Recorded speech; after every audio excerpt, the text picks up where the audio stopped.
shop hunting today.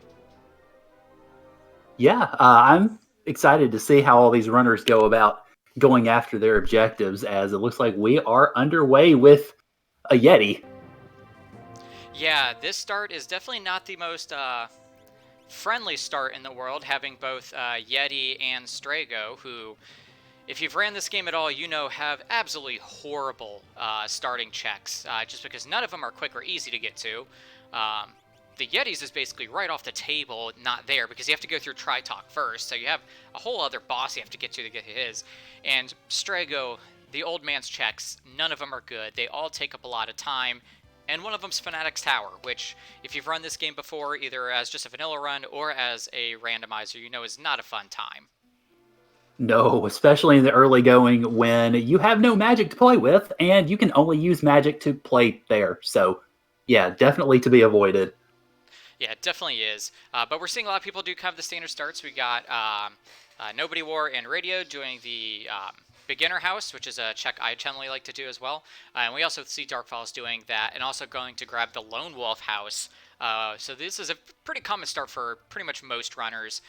Meanwhile, the Siberian Bull actually went to Returner's Hideout to go get all the beginning checks that are in there. Not even checks, just the beginner chests that are in there.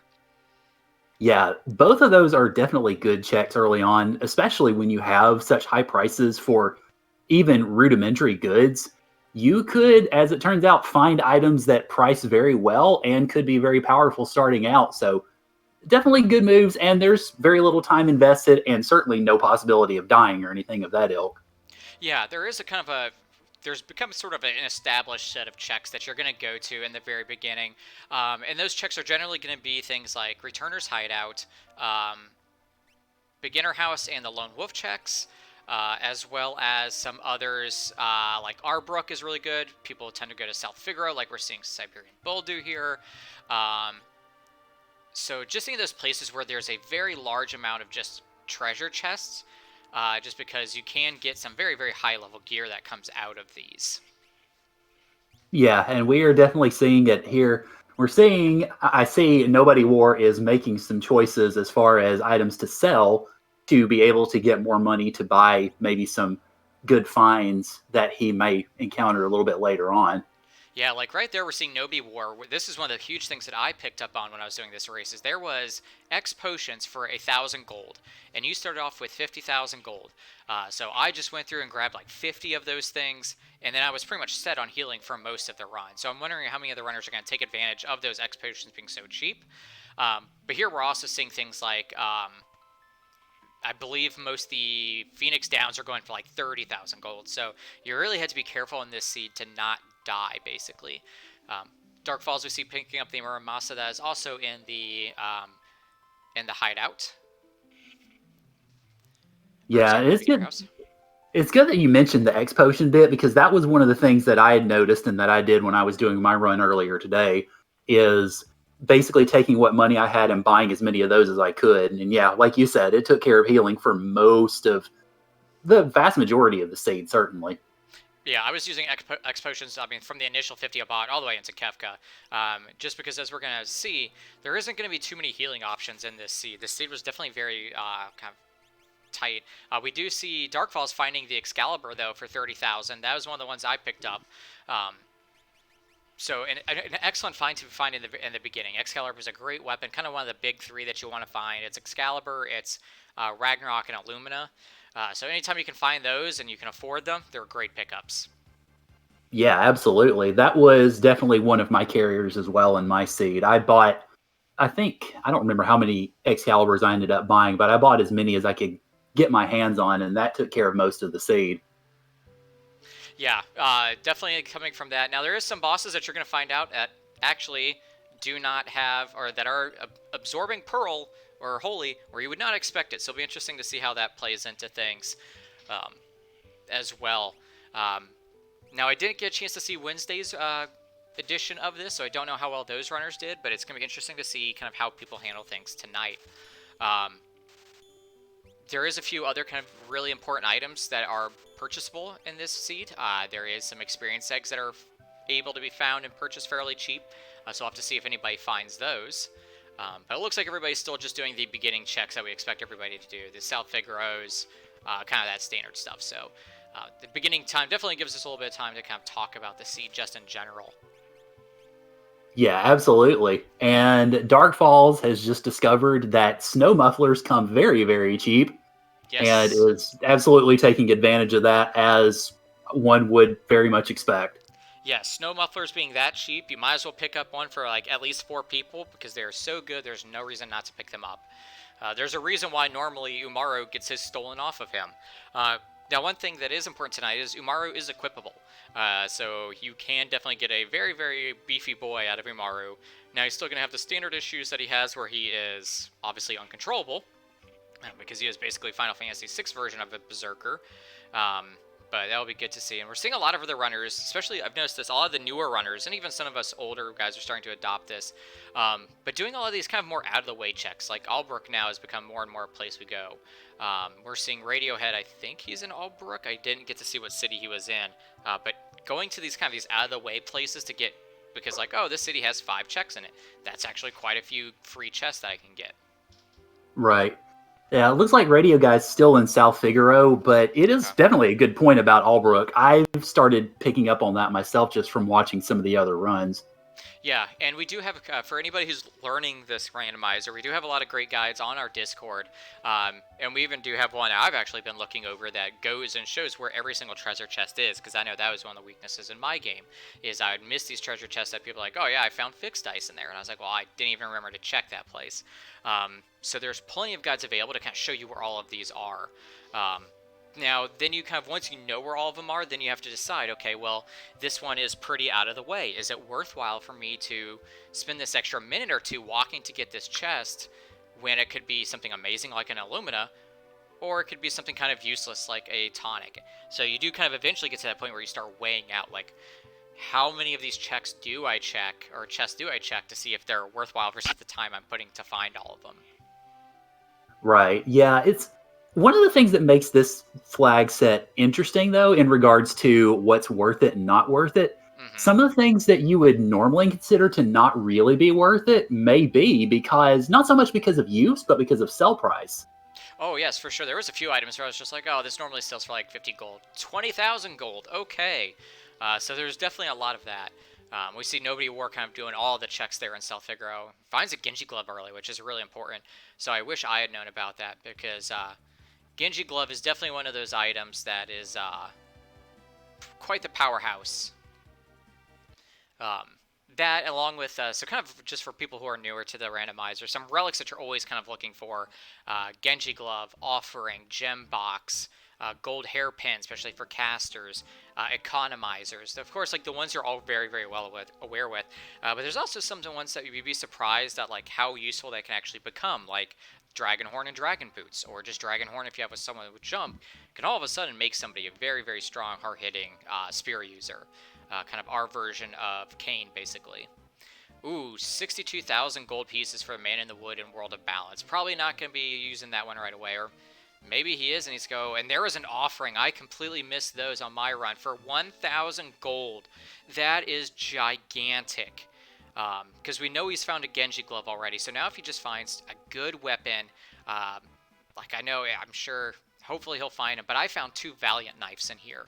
And if you get a Valiant Knife on a kind of a tankier carry with Offering, GG, boys and girls, he's going to carry you through that entire seed. So that is a huge find. Yeah, absolutely. I assume you're talking about here in Zen with Yes. the offerings. Yep. I completely forgot to check Zen in my run and never found those offerings. And I was hunting high and low looking for one. I think I actually did end up finding mine in some of my early checks, while I was also finding the news that the $60,000 man in the trees. Mm-hmm. Yeah, that is something that it's very depending on the flag set and kind of this as far as the economy goes, or as far as like the start of this goes. This does have a very much a shop heavy start, um, where we've kind of gotten into this meta, I'll say, where it's like always best to just go and check pretty much every single town, all the item shops, and all these basic chests before doing the kind of the start to your run. We see Nobody War just ran into it. It looked like uh, the Doomgate spot, and he's going to reset out of that because finding Charred Nook that early is not going to be a fun time. Oh no, not at all. It looks like, did Radio Guy just do? No, he didn't do Surface Trench. He was just down there. Yeah, I think he was just making his way over to. Looks like he is in Albrook, so. Yeah. But he was just down at the docks at the same place where you'd like wash up if you'd done, the check. But he doesn't have Gao on his team, so he can't have done that check. Right. Yep, just shopping. Everybody's doing kind of the beginning of, like I said, I was kind of going back to what I was talking about, where anymore, like, there's so many good items you can find in shops and in these chests that really the first, like, 10 to 15 minutes of the seed is kind of your initial scavenger hunt. It's like, okay, well, I've got this starting gold. How much? What can I all buy, and what can I find, hopefully, to carry me? It looks like Siberian Bull is actually just possibly taking some random encounters, maybe looking to get some experience. Doesn't look like he's like having the greatest luck in finding what he's looking for, but now he's going to put on his Moogle Charm. I don't know if that was on purpose, or if this was just kind of to try to see if he just forgot to do it. Yeah, I think he forgot to put it on because it looked to me like he was trying to run away from it pretty much initially. Yeah, and Jeff, I'm going to say Jeff, if that's how you say it. There tends to be just a lot of shopping in the beginning of any of these seeds, unless we happen to get like a... I have been thinking about an idea for a seed where it's like a scavenger seed, where there is no...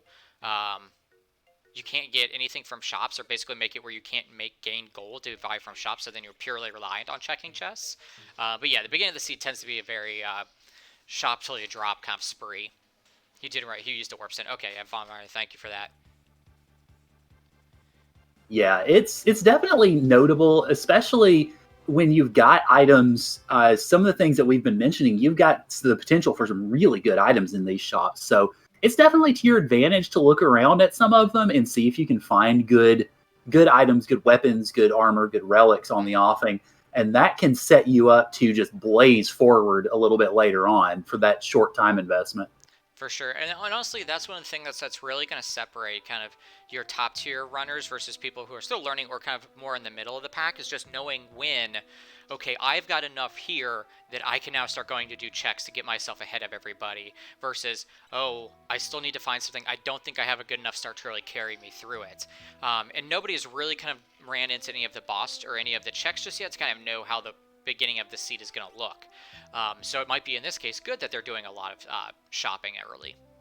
Yeah. I want to point out real quick, Radio Guy found an EXP egg in one of the barrels in Thamasa. So Strago, speaking of being off to the races. Yep, and there is experience eggs purchasable somewhere. I forgot where it is, but they are purchasable in one of the stores. It looks like Radio Guy is going to go dive into the Burning House, and he's going to run into the Wiry Dragons, and these can be either a great source of experience or can be very dangerous, because they do have their wing attack that does surprisingly more damage than you expect. But he is getting some good Pearl triggers off of his Pearl Rod that he has equipped to his Strago, so hopefully that will carry him through it with the Genji Glove there. But, yeah, that was one of those checks. That Burning House, you're going to have to do it. It's great for getting experience, but depending on the randomized checks you get in here, because we do have bosses randomized into the fixed encounters, so you can run into some very unpleasant people waiting in these fixed encounters for you. Yeah, absolutely. I know when I was doing my seed earlier, I had a hard time trying to evade any of those lovely little fires running around, so I ended up having to fight everything, and was fortunate that I didn't run into anything nasty. Yeah, they can be a bit tricky to dodge, and for this seed, there is the Wiry Dragon pack, which is okay. It takes a little bit longer, but has good experience. But there's also a pretty easy pack that just has like a Warlock and something else that are really good to farm up. And here we can see, Radio Guy bought a 31 X potions, which I think is going to be probably pretty common for most people, that they're going to be relying on these X potions to just heal them through. Meanwhile, it looks like everybody else is still just doing their shopping. So, howdy, everybody. Yeah. Hope you guys are having fun. Definitely appreciate you guys being on Randomadia tonight. Thank you to give a quick shout out to everybody who is helping out with this seed. Zelfer is doing all the hard work behind the scenes, and Classy helping me out with comms tonight. So thank you to both of you. And thank you to Randomania for letting us invade tonight. Yeah, and Kara, thank you for being a first-time commentator. We always need more commentators in here so people can get different opinions and different viewpoints on things. So I'm really glad you decided to join us tonight. Oh, no worries. I figure it'd be a little bit of not exactly. I wouldn't say Schadenfreude because hopefully everybody on stream does better than I did earlier. But it's interesting to see different strategies, and I figured I'd dash myself up against the seat enough earlier today. Figured I would enjoy relaxing and watching for a change. Oh, for sure. And the great thing about watching these runners too, especially if you're in the Grand Prix, is you get to see kind of you, or even just any kind of seed. You start learning a lot of tricks that other people do that you can apply to your own game. Of like, oh yeah, I didn't think about that. That was actually a really strong thing I can do. For example, last week we had, I forgot who it was. I want to say it was Drulith, but did had a Gao Rage of Trooper that does 2.5 times your physical attack, and he had Valiant Knife and Offering and a Genji Glove on his Gao. And it completely made me think about Gao Rages and like, oh, sometimes the physical rages are good as well. So you start learning more and more strategies from other people, which is always excellent too. Yeah, definitely. And I mean, what you mentioned earlier with the Valiant Knife is one of those things that I will be experimenting and practicing with later because I did not know how good of a weapon it was. I was deceived by the power goes up when HP goes down and ignored the fact that it's got plenty of power already. Thank you very much. Yeah, and it ignores defense too. So that's another huge part about it. You get, and especially a seed like this, where because it's 812, you're going to be a little bit higher level, so you're going to have more kind of HP that you can give into this. Now, I do know I got kind of, in my first Kefka attempt, I got kind of a little bit wild with it, and I waited for him to do Goner to get everybody to 1 health, and I had double Valiant Knife, Genji Glove on my Shadow.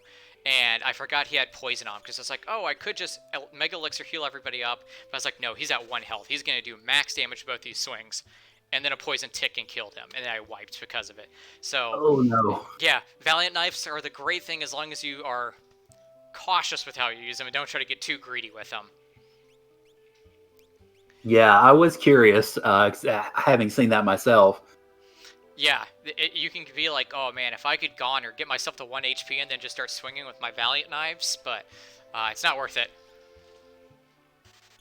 But oh, so maybe I was incorrect on the physical. I'm pretty sure he was using a rage though, or maybe he was using maybe snipers, just something that already had a high base attack power. That's what it was. So apologies there for my misinformation. He had, I think, just snipers or a weapon that had a really high attack power, and then a 2.5 multiplier on top of it with Genji Glove Offering. So yeah, really then with Valiant Knife, you're just wanting Genji Glove Offering and just go to town that way, which is still a great weapon. Yeah, that's the Fraggle. That's the thing I'm constantly trying to remember is like, okay, does this stack with this? Does this work with rages? Does this work with morphs? Does this work with constantly having to think through that process? Yeah, there's definitely a lot of moving parts to this randomizer, so no worries about forgetting anything. Yeah. And we see Nobody Wars actually looks like he's just going to do some basic encounters, probably just to get a little bit of experience because the beginning of the seed is a little bit rough. None of the bosses in the beginning are quite ideal for who you want to see. So it's always kind of good to see. Here we go. And looks like Radio is going to do the burning house check, and he's going to find the phantom train. This is the reason why your house is burning down. There's a giant train running through the middle of it.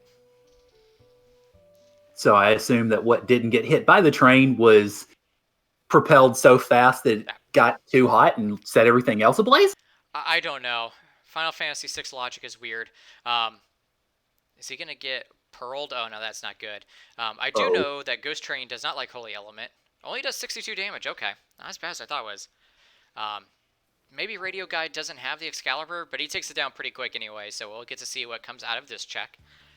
Meanwhile, it looks like everybody is still just doing shopping and grinding, so this could actually put Radio Guy ahead a little bit if he gets on the right track early. And I forget what he finds here. I was going to say, well, you were mentioning about that Valiant Knife that he just picked that up. Oh, that's right. That was what was in the burning house, is the Valiant Knife. Yeah, so there's one of them, and then there's a second one somewhere. I think one of the dragons has it. But yeah, Valiant Knife is always a great weapon. Scales based off of HP, ignores defense, so a great weapon to have even pretty early on. Yes, Yeah, go ahead. I was just going to say, you mentioned doing the dragons. Since this was a 0 dragon seed, I didn't touch those babies with a 10-foot pole. See, I will tend to do them just because, now in this one I probably didn't need to because we have the experience X to really push you through, but with no experience X, sometimes I'll still do just one or two because you get that good item that they drop, plus an additional item off of the, like, air quotes, good item list, and a lot of experience and 50 magic points. So sometimes doing just two of them, which is quick to do, puts you in a great position to go take on Kefka. Um, it looks like Radio Guy is doing the check I absolutely hate most, only behind Fnatic's Tower, and that is Elbot's Rock, just because it takes forever to get through this dumb maze. Yeah, you have to. I know the thing that irritates me the most about the rock is when you go to the screen that has the talking chest. I've gotten to where I recognize it. I'm like, no, don't go north, because if you do, that guy will talk to you, and there goes about another minute of your day. Yeah, it's not. It's a slow check regardless. Okay, so there we see Nobody War is going to check Fnatic's Tower. Just sees the Kappa there, so we know that is just an Esper or an item. So probably not going to do that check. Unlike me, because I'm an insane person and decided to go do it because I needed an Esper. But we'll see where he's off to. Meanwhile, Radio Guy is feeding the treasure chest. So he is going to go take on what hides in here.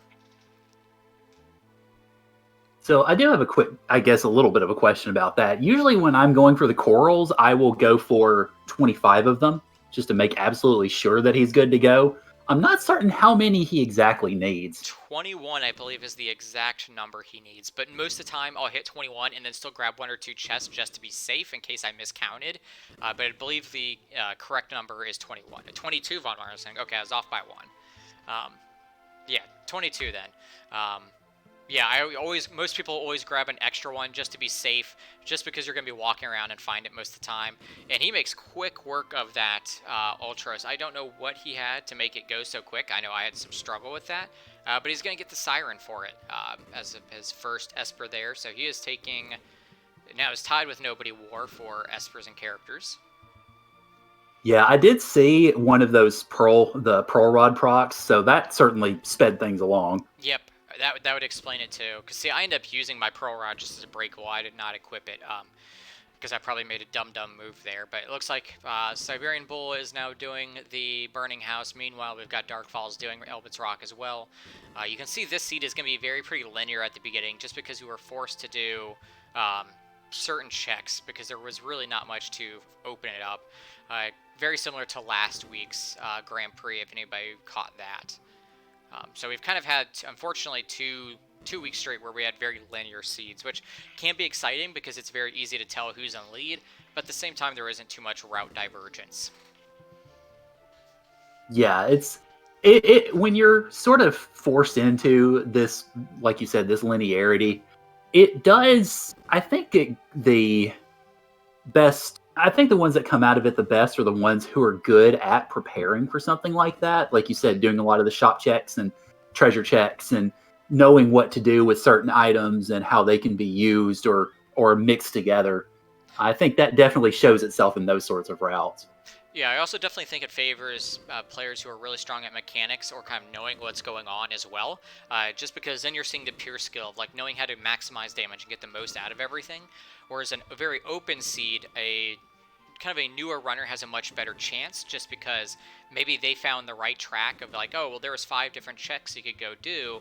But if you did check A and that happened to lead the right string of things, or if you did check C, you kind of led into a dead end and had to work your way back.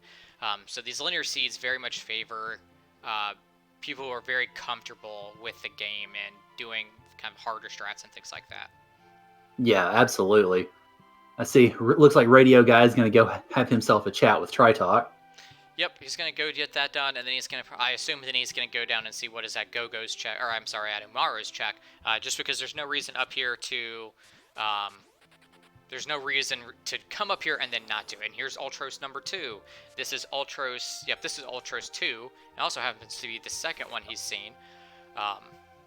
Meanwhile, Dark Falls is taking on Ultros, I believe that is 3 or 4, I always forget. It's hard to tell them. We need the Final Fantasy V system where they're called like a Gilgamesh 1, Gilgamesh 2. But we can't get that, so. And yeah, of course, renaming some characters here. I think the one in Ibbott's Rock is Ultros 3 because it's definitely not the one coming out of the airship for the floating continent because Yep. that one has an extra buddy on the way. Yeah, that one has that. It does not have. It has not used tentacle, which is what kind of signifies that it is. Okay, yeah, Falls is fighting Ultros 2. That's what I thought. Because Ultros 3 is the one that you can use Sketch, which Strago does have Sketch, where you can trigger it. And here unfortunately, Dark Falls is getting hit by. He's got the Offering and Genji Glove on his. But by the level 3 Muddle. And this is the bad part about taking this fight on at the very beginning, is that you're going to get muddled, possibly. And this is what kind of really got me, is that I got muddled and confused multiple times. Oh, I was fortunate to avoid the muddling. But yeah, it looks like Dark Falls was able to make it out of that, but now we have imps on the screen. Yep. That was the other thing he likes to do. He likes to cast Imp, and it's a pain in the butt. This was not a fun Ultros fight this early in the beginning, just because you don't have really two great characters. Just because Umaru, you can't like heal or anything, you're just relying on him to physically attack his way through everything. Oh, and Radio Guy's gonna find the surprise that I did, that Atma is hiding at not at the Tritox spot, at Ultros' spot, or at Umaru's spot, which gets you lock. So he might be able to take down this, or he might have to come back. Yeah, I know when I ran across this in my own seat, I had to start doing what Radio Guy's doing right now, which is switching weapons around, because Atma is not the biggest fan of you throwing elementals at him. At least like, specifically, yeah, Holy. Like the ones. Go ahead. Hey, specifically Holy. He loves to eat up Holy. Yeah, I think I had Excalibur on Strago at that point. I had to do some real quick switching. Yep, that's what I had as well. Yeah, the three, like Ceiling Cat says, the three elements are fine. Fire, lightning, and ice. Don't have Holy. He absorbs that. We see Siberian Bulls doing the Burning House and taking on the Ghost Train right now. Nobody's about to dive into Elbut's Rock, so he'll get to see Ultros 2 waiting for him there. Now, he's done a little bit of leveling up, so he might be okay for this Ultros fight. Meanwhile, it looks like Dark Falls had to reset out. Oh, that's understandable. I mean, especially getting hit with Muddle and Imp as he did, that is not a fun time for anybody. Yeah, and it might actually be, and here's what we're seeing he's going to do. He's actually going to take a fixed encounter. He's going to take an encounter just to level himself up past level 3 so that he cannot get muddled, which is kind of what I had to do as well. I had to go do something else, get like myself up to level 10 because of the experience eggs that Dark Falls does have to get you kind of out of that safety zone. But unfortunately, one of those enemies is the one that likes to sneeze you off the screen, so that might make this fight a little bit harder. Meanwhile, Radio Guy's still working on Atma. Yeah, I was going to say, that was... I think when I got here to Ebbott's Rock, I was a little bit higher leveled, so I wouldn't have necessarily had to worry about that. But it's definitely a good strategy to just go ahead and get levels out of the way. I ended up having to employ that a little bit later on in the seed. Oh, yeah, for sure. Let's see what everybody's going. So, yeah, it looks like Siberian Bull just finished up Burning House Dead. So he got his Valiant Knife out of there. And Radio Guy has taken down Atma, so good job, Radio Guy. He is about to take his lock and probably unlock a few things while he's here. Yep, he's definitely kind of taken the lead in this seed by getting his third character. Just because he's running out of checks. I mean, he's done Burning House, he's done Elbut's Rock. So Locke really is kind of the one that has to take you to the next place. So I'm sure he's going to be doing Locke's checks right away. Since I believe Radio Guy has checked Kefka's Tower and probably knows that is just a Esper there. Yeah, I'm not certain if he did swing by. I know, obviously, we've talked about some of the runners doing so. But it certainly makes sense while you're here in Ruin Narsh, just go ahead and unlock those doors and go ahead and have a chat with the weapons guy and take everything home. Yep, it definitely was a very easy route. This is where I found my second Valiant Knife, because the old man is going to give you the option between Valiant Knife and an Esper. And I was just like, you know what, I think I can find another Esper, but my second Valiant Knife is going to be so strong. So I believe that's where I made that decision, and it helped me carry me later. But it's going to be interesting to see if any of the runners do decide, okay, I'm going to take the Esper or to take the Valiant Knife. So Yeah, let's see that. it definitely will be interesting just to see if there's any divergence. Oh, Valiant Knives are in shop. Yeah, see that's the other thing with like all these shops and because normally items like Valiant Knives and all of this normally are not in the pool for them to be in shops. So it's okay. So it just had Meteor and Doom. I didn't see what else it had. I don't know if it had MP%. But that's just the thing is like I could have spent all this time like hunting for every single shop, or I could have just made that decision. And that's another kind of thing that comes into this. It's like how much time do I spend checking every single shop that is in this game? See, Zelfer said he also took the Valiant Knife, so I feel justified a little bit. Yeah, well, that's one of the interesting things that you like to see from runs like this is you're going to see these different strategies and see how well those strategies work out. Yeah, because that one extra Esper, yeah, it could get you pushed a little bit faster, or like most of the Espers in this seed, they were just kind of garbage. So it's like, okay, was that one extra Esper really kind of worth a very powerful item like Valiant Knife? Von Marlin, if you don't mind me asking, how much were the shops, or how much were the Valiant Knives in the shop, though? Were they fairly affordable, or were they pretty pricey? Here we see Dark Falls going again into Ultros. This time he's leveled up a little bit, so he shouldn't get affected by the muddle. The Imp Song might still be an issue, but most of the time you can outlast it, and he'll cast Imp Song again and turn you back. Exactly like what's happening right here. Looks like Umaro got to dodge it, though, which is good. Yeah, and I did see Falls was able to evade that muddle this time, so. And here we've got Radio Guy. Oh, I don't think he avoided it. I think he's just past level 3, so it's always going to miss, because I think it's a level 3-6 muddle. Yeah. Okay. So yeah, here we see Radio Guy diving into Phoenix Cave. So he's going to get these checks, see what's in here. I don't remember if there's anything super valuable in there. But they're always good to check. Tents, though, are surprisingly expensive in the shops, so finding tents in the chest is always good, actually. And there is a lot of elixirs in this seed as well. Yeah, I know every tent that I found, I hung on to, like, the gold that it was. Oh, for sure. They were definitely very, very valuable items in this seed. So anyone that you can find, you picked up on. I find it interesting that Radio Guy's walking through the spikes here. I don't think I've ever done that while going through Phoenix Cave. It does save a little bit of time because you're having less triggers you have to do, and you're not taking any fixed encounters. Right. So you can just get through it and then heal up somewhere for free. So it does save a little bit of time. I'll sometimes do it. Sometimes I'll just do it the other way. I'm weird like that. But it does save some time. Yeah, I can understand that. I mean, especially in a randomizer where you have the Moogle shoes and you don't have to worry about healing up immediately. Yeah, I can understand that. It's just the first time I've actually seen it. Yeah, and like Von Marlin says, Phoenix Caves, for some weird reason, actually heals you up at the end of the Phoenix Cave as well. There's places in this game where it'll just heal you full that make no sense, but you're not going to argue with it because I'm racing, and a free heal that's instantaneous is always good. Yeah. Well, I would presume the main reason would be because I believe after Phoenix Cave's over with, it takes you straight to Collingen in the story, does it not? It might. That's the one that makes sense to you, is the floating continent one? You mean like after you jump off the airship and you're falling midair and that's when you get healed? Because that one's one of the ones that, like, to me makes the least sense. Because at least, like, with some of the Mount Zozo ones or Domus Castle, like, well, I fell asleep or I was in a place with a bed. The floating continent one here is like, so I jumped off my ship and got a full heal? Oh, like, yeah, I mean, it makes sense from a game perspective, but not like a logic perspective, I guess is the way to think about it, that I think about it. What? Logic in your RPGs? Yeah. Who does that? Yeah, I know.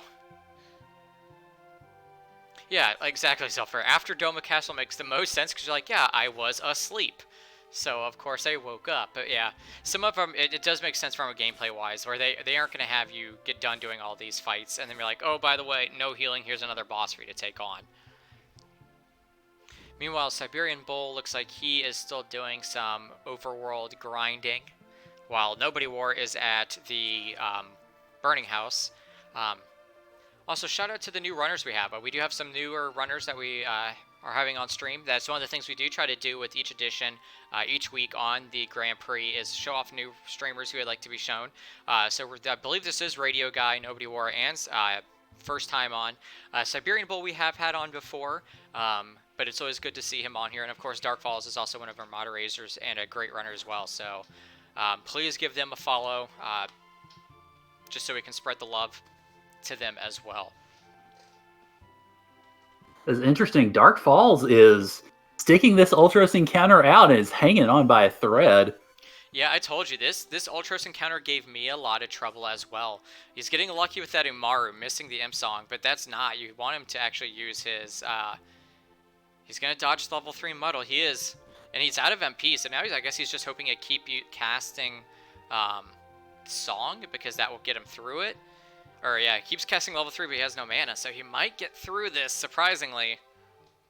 Yeah, it's interesting to watch. Oh, man. By the skin of his teeth. Wow. And he's going to get a Siren for it. Yeah, I was going to say, Dark Falls definitely gets the early award for sheer stubborn persistence. Oh, for sure. And Radio Guys can be taking on Kefka here at the... where is this? This isn't Phoenix Cave. South Figaro Cave. South Figaro Cave. Okay, yep. That would be the Magitech armor, or Tunnel armor. But yeah, Kefka's a pretty easy check here. Meanwhile, Nobody War is getting done with his Ghost Train, so he'll be getting his Valiant Knife. Siberian Bull finishes up Tritox, so he'll be getting his Esper, and then probably heading down to go take on Atma.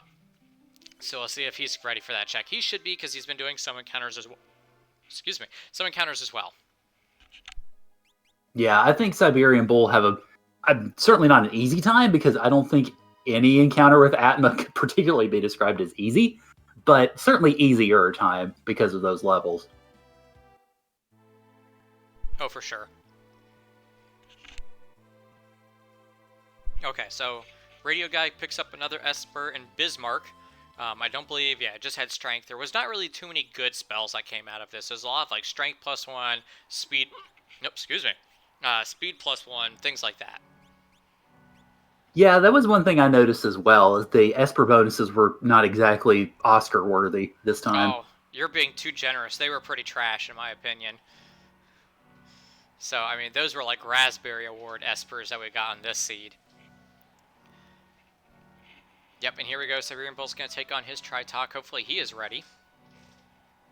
Or take on his Atma, I'm sorry. Meanwhile, looks like Radio Guy is possibly going to go to Kefka at Narsh, where I believe Shadow is waiting.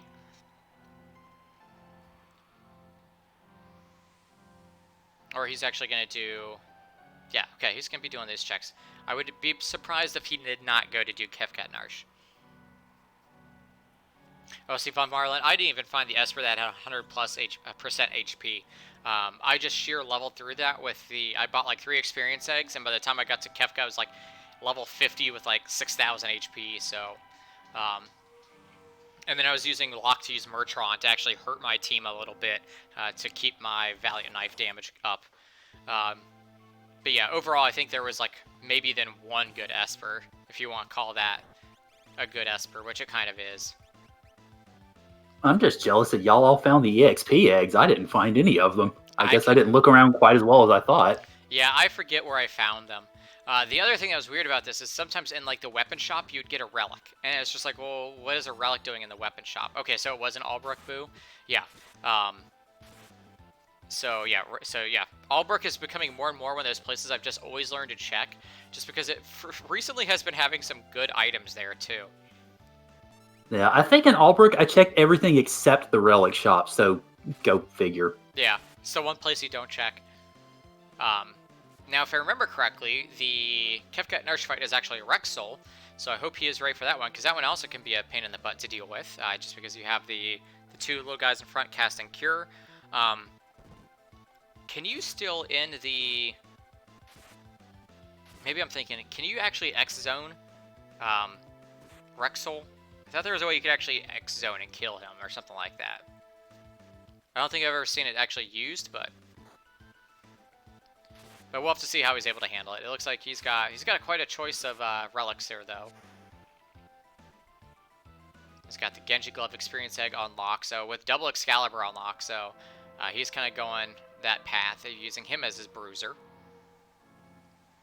Oh, that's right. If Rexall uses Zinger, he can do it, but we turn Zinger off, so just because otherwise nobody likes having to use Zinger. Womp womp. Yeah. But yeah, I would never, if given the choice to be able to use X Zone to kill Rexall with Zinger or just not have Zinger on, I'm going to take Zinger off every single time. Oh, I think he got the random encounter. Oh, no, he got to Kefka. So here we have Inferno. Yeah, I was gonna say I think Radio Guy hit the patroller. He didn't actually get to Kefka himself. Nope, he did not, because he's actually able to run. Or he cannot run, and you can actually run from the patroller. So, and I do remember this is the boss that, or no, maybe you're right.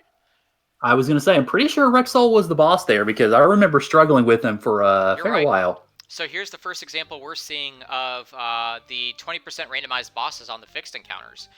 So he has an extra Inferno, because that's right, Inferno is a boss I faced later on. Wondering if anybody is going to do Floating Continent, because there's some surprises there, and on the Mine Car. Oh no, it looks like Locke went down to a Flare Star, which is not good. Oh, yeah, that's always nasty. And with how expensive... Oh, and he's going to get Delta hits. He is going to get stoned and have to restart. Yep, so we're going to see a wipe from Radio Guy. Oh, that's unfortunate. Meanwhile, Siberian Bull now is doing the Phoenix Cave. And we've got Dark Falls taking on Umaru. Along with Nobody War. It looks like Nobody War is doing okay.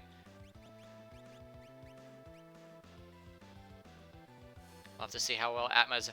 Oh, no, he used Pearl Rod on Atma. Dark Falls, it absorbs Holy. Ruh-roh. Yeah, he's going to see that and go, oh, I forgot about that. Well, at the very least, since it was at the very beginning of the fight, he's not technically losing any ground. Yeah, there is that lucky point. And then, yeah, Boo, I mean, if at this point you had the Offering and Genji Glove and the 2 Valiant Knives, yeah, the rest of the seed was pretty trivial. But if you did not find those things, Rexall could be really tough in the beginning, because, like, I actually had to take... All I had was Excalibur and the Bone Club on Umaru. I actually had to take the Bone Club off of Umaru, give it to the old man, so that he could actually kill Rexall that way. So, this, depending on where you were in the seed, could be a really tough spot. Yeah, I don't remember what I had to switch to, but I did have something else in my inventory that I switched to. Radio Guy. Okay, that should be fairly easy. He accidentally clipped one of the ones. He thought he was past it, but clipped another enemy. Yeah, well, the good news is it's the beginning, or the second set of patrollers, so it's fortunately not too tough. Yep, just get some quick, easy experience out of that. So it looks like everybody's still working on their Atma. I don't know where Nobody War is. I think did he finish up Atma, or did he reset out? I believe Nobody War finished him off, because I saw him getting the flashbang. Okay. Whenever I believe whenever Falls was starting his fight. Awesome. Okay. Yep, I missed that. Meanwhile, Siberian Bull still making his way through Phoenix Cave, just grabbing all of those. So right now, definitely Radio Guy is kind of in the lead right now, just because of where he's going to get his next character. He's going to have to be quick, though, because Umaru's going to have to start taking on some of those that are getting up to Bannon. I think that's who the person is that's up there in the vanilla game. Yeah. So yeah, he's going to have to start getting through those pretty quick. Meanwhile, Nobody War is going to get his Curse Shield. See that has 21 encounters on it and probably move on. Unless you found a ribbon somewhere, which he may have a ribbon at this point, which he does. So he might actually use it, picking it up that early in the game. Yeah. One of the interesting things, though, about this flag set that we didn't mention is Ultima is toast this week. Oh, was Ultima actually turned off on this one? Yep. Okay. Yeah. Oh, here's where we're seeing... Oh, no, he is healing Rexall all over the place. So Radio Guy is also learning that Rexall...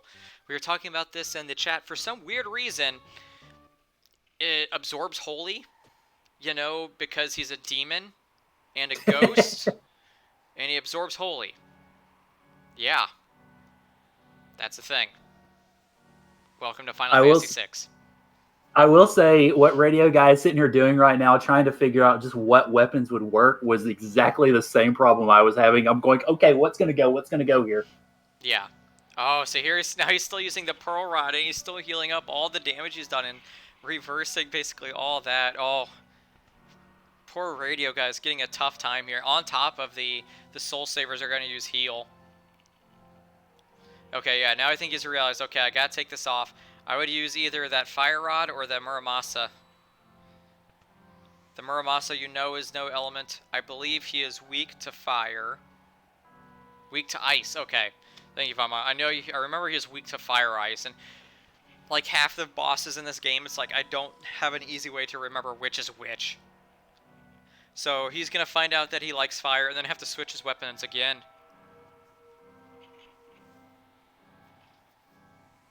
At least he did not get a trigger off of it, though. That's true. That would be a pretty rough time for things to proc. Yep, he needs to just put on the Muramasa. You know that's no elemental damage. There he goes. So he can get through it that way. Yeah, it's like Rexol is a weak to ice. Chardnook is weak to fire, and it makes no sense on why. Siberian Bull, I think, is just finishing up. Yep, just finishing up Tunnel Armor. So he'll be making his way, and he should be making quick work of that, because he does have the offering. It looks like he has the offering Double Valiant Knife going on his Genji glove, so he'll be starting to really get through things. Yeah, I guess Zephyr, it can make sense. It makes sense a little bit with Chardnook. I still am trying to figure out though why Holy. Like even if he's a ghost, Holy makes sense he'd be weak to it. Even if he's a demon, it makes sense he'd be weak to it. You kind of just want to you want to email the people on a long list of things I would like to email the coders about Final Fantasy VI about on the naming choices. Like I know like my big tirade I'm probably going to go on during this seed like I do every time is the dragon names. And maybe it's a translation thing, but the elements on Rexol just make no sense. But Radio Guy's going to finish that up. He is going to get Shadow for his reward. So that'll open up a few more checks for him. It's going to be interesting to see how long people keep Umaru on their team once they get 5 characters. We see Nobody War finding out the exact same thing, that, oh, Rexol absorbs Holy. And either that or Fire, so he's going to be hopefully switching off weapons pretty soon. I will say Radio Guy handled the Rexol battle, even with the missteps that he had with the elemental weapons. He was able to push through it a good bit faster than I did, because the problem I ran into is I didn't do enough damage fast enough. Mm-hmm. And so the little buggers started using Whirlwind to heal Big Boy. And so I finally had to get the HP of the little guys down enough where they didn't die, but that Whirlwind wouldn't do enough to be able to undo the damage that I was trying to do to him. Oh yeah, see, I think I was lucky enough that I was just able to have my Strago with the Bone Club doing 500 damage and just out-damaging it.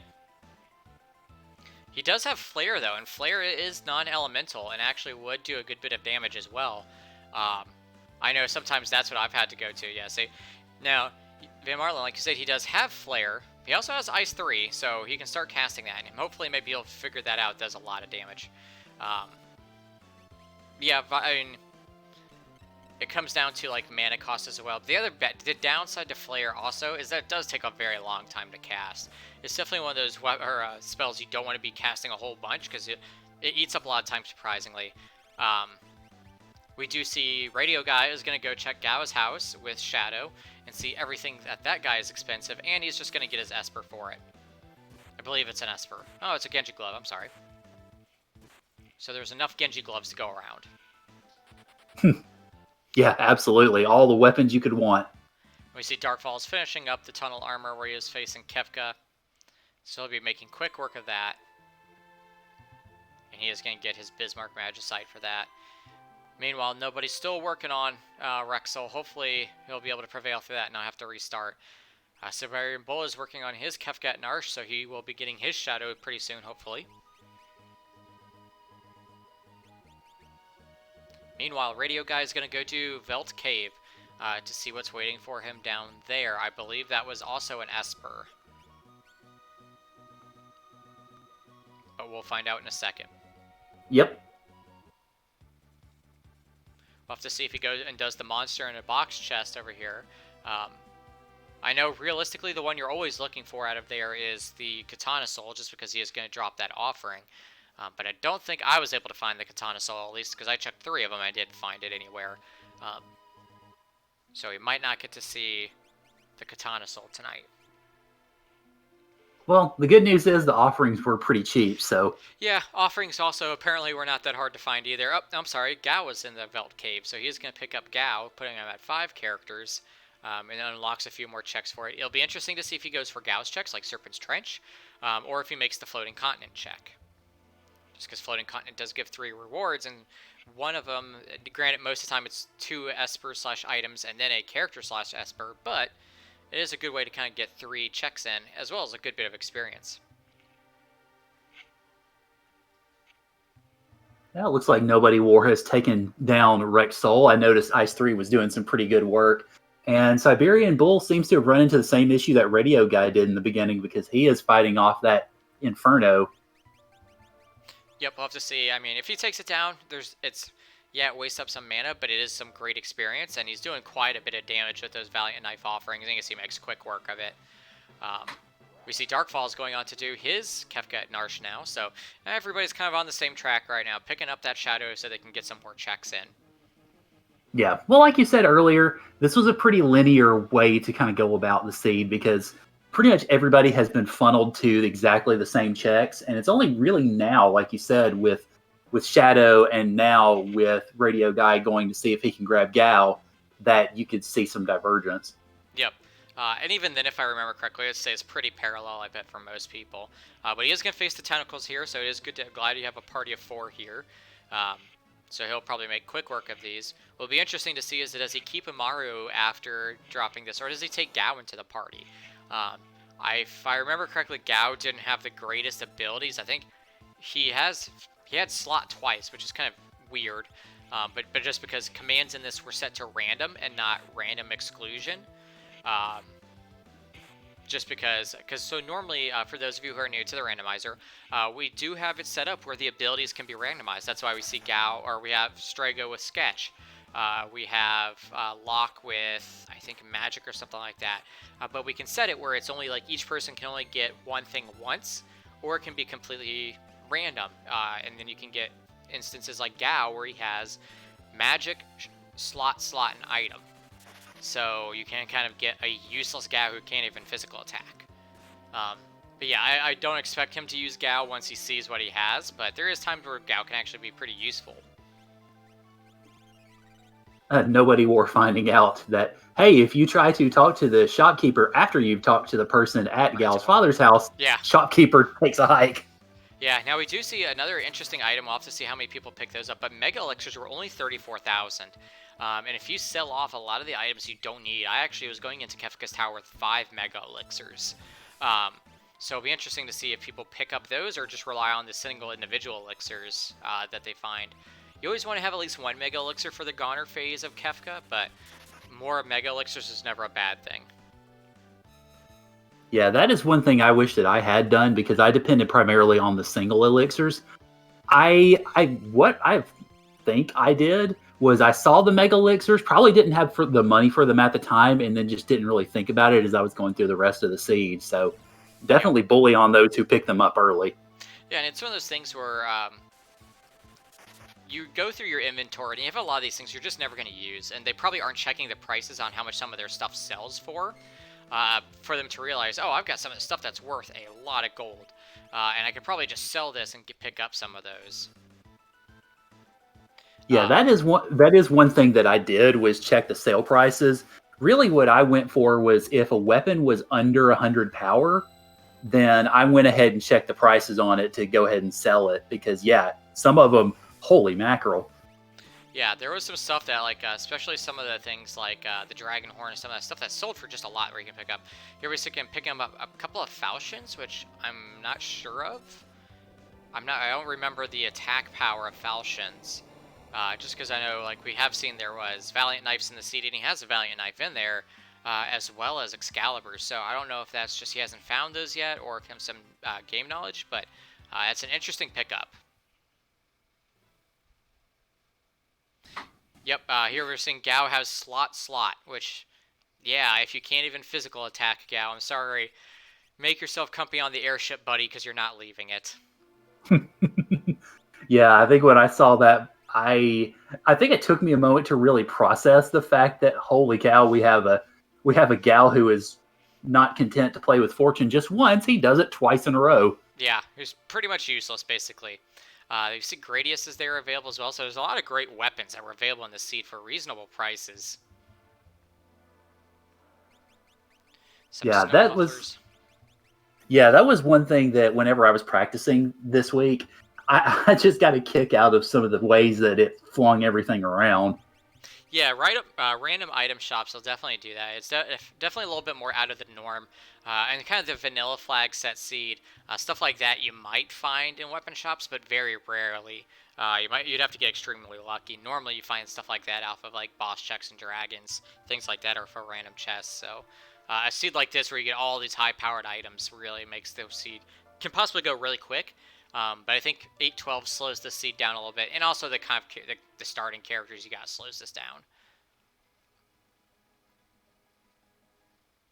All right, so let's see what everybody is up to. It looks like Radio Guy is still doing some treasure hunting. Siberian Bull looks like he is maybe doing. I'm not sure what he's. At first I thought he was about to do Floating Continent. Maybe that's what he is doing. Yep, he is Yeah, doing I think Floating that is what Continent. he's doing. And two of the most annoying enemies to run into is these Ogres, because they're going to use Zombite. And if you don't have your Revivifies, you're going to have a bad time. And he's going to get lucky. Now, there is a possibility. I ran into this. I got 3 Wreck Souls on Floating Continent up here in the air. So, let's see if anybody runs into them. I was going to say, therein again is that 20% of the fixed encounters can be bosses. And there he goes. He's running into his first Wreck Soul. Now, at this point, he does have probably enough power level on his team to just attack it down and get through it pretty easy. But it can be a thing. Yeah, Fredo, that's one of the other things that, like, I don't like. And here's just kind of personal preference, not saying there's anything wrong with the seed or anybody who likes it, but I don't like have these 20% random bosses added into it because it's not fixed for everybody. So you could have somebody who gets 3 Ogres and gets through it pretty quick, where another person gets 3 Wreck Souls. And so that person, unfortunately, just gets a lot of time eaten up. So that's kind of one of the reasons why I don't like having these bosses in, because it gives an unfair advantage to a person who just gets lucky. So I will say that, and that's kind of the last thing I'll say about it, unless someone does the minecart. Yeah, that was one of the things that I ran into that was real problematic last week, because you had 20% random encounters be bosses, and I had trouble getting my feet off the ground on that seed, because when I tried to get early levels, I kept running into bosses that would wipe the floor with me, and so I just had to sort of keep plugging at it for a while. Yeah, like I said, I'm not the biggest fan of it just because of that reason. Like, if anybody does the minecart, there's another reason where I'm going to tell people this is the reason why I don't like having that in there, because it's not fixed to the seed where it's like everybody gets the same. It's each person's randomly can get that encounter, so it can lead to an unfair advantage for one person over the other. But it looks like everybody's kind of doing that Floating Continent, which is a pretty standard play. You've gone through all of your Gao checks, or you've gone through all of your other Shadow checks. You probably aren't going to go do the Gao checks right away. You'd much rather go through, see what you can get out of these checks, just because either they haven't found the dried meat yet, or they have and they just don't have to deal with it. And Serpent's Trench normally is one of those where it takes up a lot of time, so you don't want to do it right away as well. And I believe Radio Guy, is on 5 characters now, so... It looks like Falls is getting the advantage of that RNG you were talking about. I don't know if he's seen a Rex Soul yet. Yeah, see, I'm not going to keep talking about it. That's the main reason I don't like that flag set.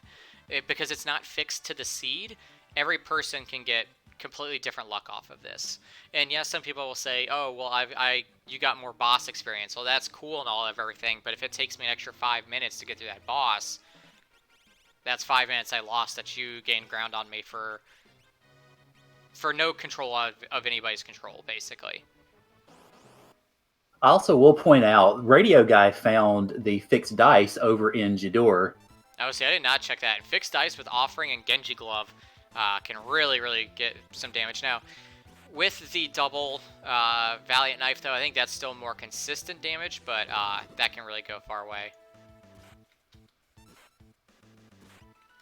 Yeah, I had actually found those myself, and I forgot where I found them, so I just had the one set. And so later on in the seed, I was regretting not buying more of them when I had the chance. Yeah, there's a lot of things where I regret not picking up more of in this seed that probably would have carried me through them. But that's just kind of the nature of a randomizer and the nature of a race is you're like, oh, I don't think I'll need this, and then sure enough you do. Right. Of course, it's also easy for those of us who've already done the seed to sit here and watch this and basically be kicking ourselves as we're commenting. Yeah. So let's see, it looks like everybody is now just on the Air Force, which is a pretty French vanilla location for him to be. So that's always fun to see. Looks like Siberian Bull picked up Go-Go, so he is probably just a little bit ahead on the floating continent. And he kind of did what I did. He dropped Umaru just because it's Umaru. Berserkers are fun in the beginning, but they're not the greatest at the end. So you want somebody who can be pretty flexible. I talk about this every week. Go-Go is more and more becoming one of my favorite fourth party members, just because he can flex and fill so many spots that you need him to. Yeah, the sheer versatility of Go-Go is pretty amazing, because if you're not familiar, folks who haven't maybe played the game in a while or not ever, you can set most of his commands manually. Yep, and if he casts magic, he can cast the magic of anybody who is currently in the party as well. So your Strego that has Flare, for example, all of a sudden he is casting Flare as well for you. Here we're having a Radio Guy kind of run into issue one of those random encounter Rex Souls. He's still got some Pearl weapons or possibly Fire weapons on, so Rex Soul doing Rex Soul things. And this will probably eat up some time for him. And there's the number 28. So Frodo in number 28 I got goofed up here. So, but that is the boss that is on the floating part. Siberian Bulls got just a little bit ahead of the lead here. Meanwhile, Nobody War is down there taking on the tentacles that were at Velt Cave, if I remember correctly. Yes. Let's see where... Oh, and actually Siberian Bull found an economizer as well. I don't remember where he picked that up. But that's another huge thing to have found also. So yeah, there is relics galore in this seed for high power. That might absolutely. That might also explain why some people had such like an hour and a half minute times, is because if you found economizers, Genji gloves, and offerings this early, you were just going to carry your way through it. Yeah, I'll definitely have to ask whenever he gets done, just see where he found that economizer, because I think he might have actually, well, I'd be curious to see if he got it out of one of those treasure grabs on the floating continent. No, because he had it coming into this. I think and he has more than one of them. So he either found it in chest or he found like a shop that had them. Which even more just shows like how many ridiculous items are waiting for you in shops on this seed. Radio Guy still having some trouble with that Rexol, probably having to re-swap a whole bunch of weapons. Finishes that, but again, here's the nature of that random encounter. He could get another one and have to go through the exact same thing. And another, and another. But hopefully he will be spared that sort of misery.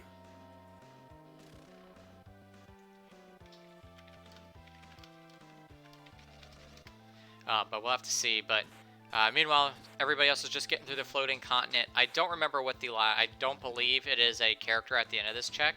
So then you're gonna have that awkward moment of like, okay, do I go to look for the dried meat, or do I go on the hunt for Serpent's Trench? Or conceivably, having picked up Go-Go, you could go do Zone Eater, which takes a bit. Yeah. That one's still a little bit of a longer seed, but yeah, it is a guaranteed quick one, no boss encounters, so it is a little bit safer. They still have a few checks left they can do and decide kind of what route they want to take. Radio Guy, I think, had either another basic fight or another Rexol fight. I hope he didn't get another Rexol's fight. I hope he was not unlucky like myself. I think given that he got Revivifized from it, I think it was an Ogre. Okay. Well, I'm glad he got that then.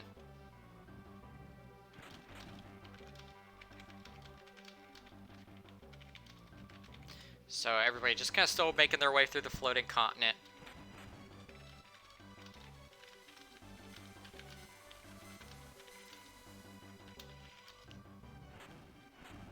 Let's just take a look. So while they get through floating continent, so it looks like Darkfall is sitting with 4 espers and 4 out of the 12 espers and 5 out of the 8 characters. Same for Siberian Bull, 4 out of the 12 espers, 5 out of the 8 characters, and it looks like everybody's sitting at the same place. So I don't know why I'm reading off each name by name. So everybody's kind of been in lockstep, the same kind of progression chain for this. Yeah. It's I mean, well, like you said before, mostly a linear start. We're seeing some divergence now, but the runners have been diverging onto the same path, so yeah, I guess you can't really call it a divergence, could you? I think it's one of those where kind of all the runners kind of have in their mind this priority of on like what checks I should do when because of the value that they get out of them, and everybody's kind of on the same path. They're like, well, outside of floating continent, all of Shadow's checks are very quick and easy to go do. So let me just go do those because both of Gao's either require me having a specific item and then doing how many encounters on the Veld, or require Serpent's Trench, which those are fixed encounters, so I could run into more bosses along that way. So it just kind of makes sense that you would want to do all of Shadow's checks before going on to Gao's. And Gogo's check. I always forget about Gogo's check. We got Flame Eater as the second boss on the floating continent. Second or third boss, however you want to count it. But he should make quick work of that. He's got Ice 3. He's just going to nuke that poor Firebomb down. Yeah, I noticed that Siberian Bull was doing the same thing when he ran up against the flame. Yep. Meanwhile, it looks like nobody's run into the Chardnook in the sky, which I believe is the Zone Eater check. Or not Zone Eater, is the Doomgaze check. So we'll see if he actually fights through that or if he just escapes out or resets out. Yeah, looks like he's giving it a shot. Here he is, a guaranteed Esper item. And if you can deal with Chardnook, you might as well take care of him.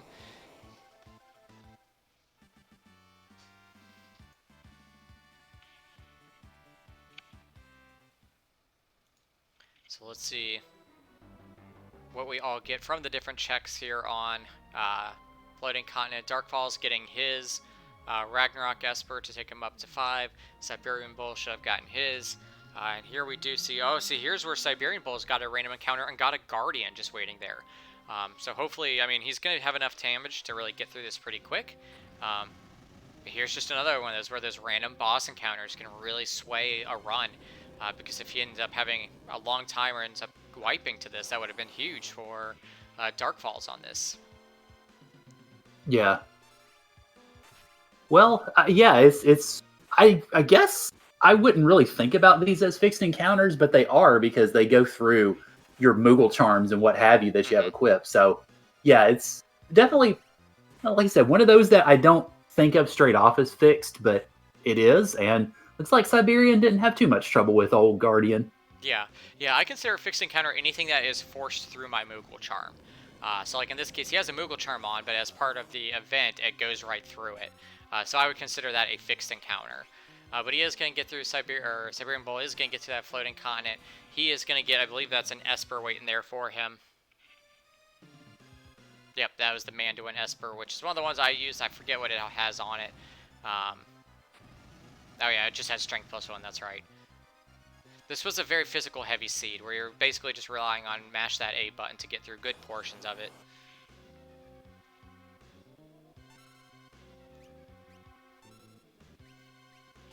Let's see where Siberian Bull, so he is now going to go back and do the Belt Cave, so he is going to go find his Gao.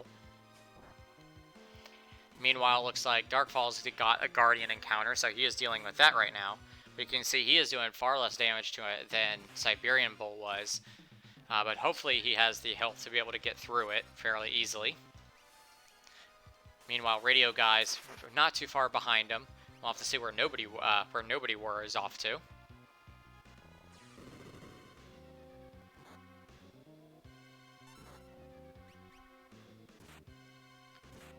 So it looks like Nobody War is off to Gao's house, I believe, or maybe not, or maybe he's doing some additional shopping. That looks like Mobley's. So I don't know what check he has left down to do down there. Maybe he's just doing some more shopping. Yeah, it looks like he's trying to pick up some things while he's relatively in the neighborhood. Meanwhile, we got a radio guy working on that flame meter, and Darkfall's still working on that guardian.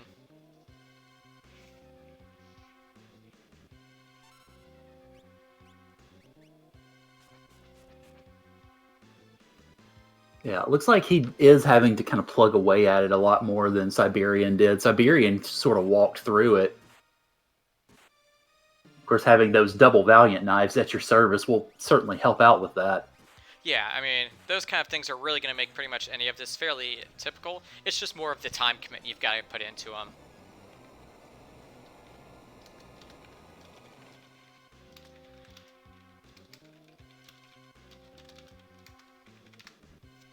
So let's see where everybody is heading off to next. Like I said, Siberian Bull taking out on the tentacles to get his Gao. Nobody War is still doing some shopping. It'll be interesting to see where he goes to next. And here we have got Dark Falls and a Radio Guy who have a decision to make on whether they want to go do Serpent's Trench or some of those, or if they're going to go check Go-Go's check, the Zone Eater. Looks like Dark Falls is going to go do Mobiles as well.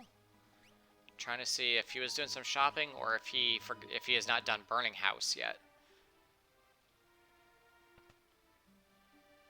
Maybe he's just doing some shopping. Speaking of the burning house, something I actually discovered accidentally when I was practicing for this week's seeds that I didn't know is you can actually initiate the burning house check in both worlds. Yes, I have had some people accidentally run into that because they go to Mobley's to actually stop and rest to take for the night, and then they get transported into the burning house where they didn't want to because they had obviously Go-Go with them, or Strago with them. So yeah, you can initiate it from either location. Yeah, needless to say, I was a little surprised when I saw that, and I don't remember what I was doing at the time, but I think I ended up coming back to that one later. Looks like Nobody War is taking on some Orogs there, and what looks like the Velt. I don't think he has Go-Go or Gao yet, so I'm not sure what he's there in the Velt for. But the other thing is he's got 4 characters on there, so the Gao check isn't going to show up either. Yeah, I was actually just going to mention that myself, so yeah, you pointed it out before I could. And also because, like, if he was grinding for experience, that doesn't make sense either, because you don't get any experience from the Velt. You just get MP. So it'll be interesting to see. Unfortunately, I hope he doesn't spend too much time on that before he realizes both of those things. Well, actually, what I think he's doing, from what I can see on his lock, I think he might be doing this to get battles for the Cursed Shield. That would make sense. It is a place to get consistent battles. Now, yeah, he does have it on there. I guess that's what he's going for. I don't know if it's ideal to be spending that, especially because it's 27 encounters on there. So you really hope that this, especially because no Ultima is on. So Paladin Shield doesn't even give him Ultima. So I hope he realizes that as well. And he's just using it purely just for how good the Paladin Shield is. Meanwhile, Dark Falls is doing now his Burning House check. And really taking advantage. I believe he found some snipers for his Shadow. So he's going to be starting to do a lot of damage there after he gets that Shadow leveled up. Meanwhile, Radio Guy is also facing on a Guardian currently. I was going to say, we have ourselves a running theme on that front.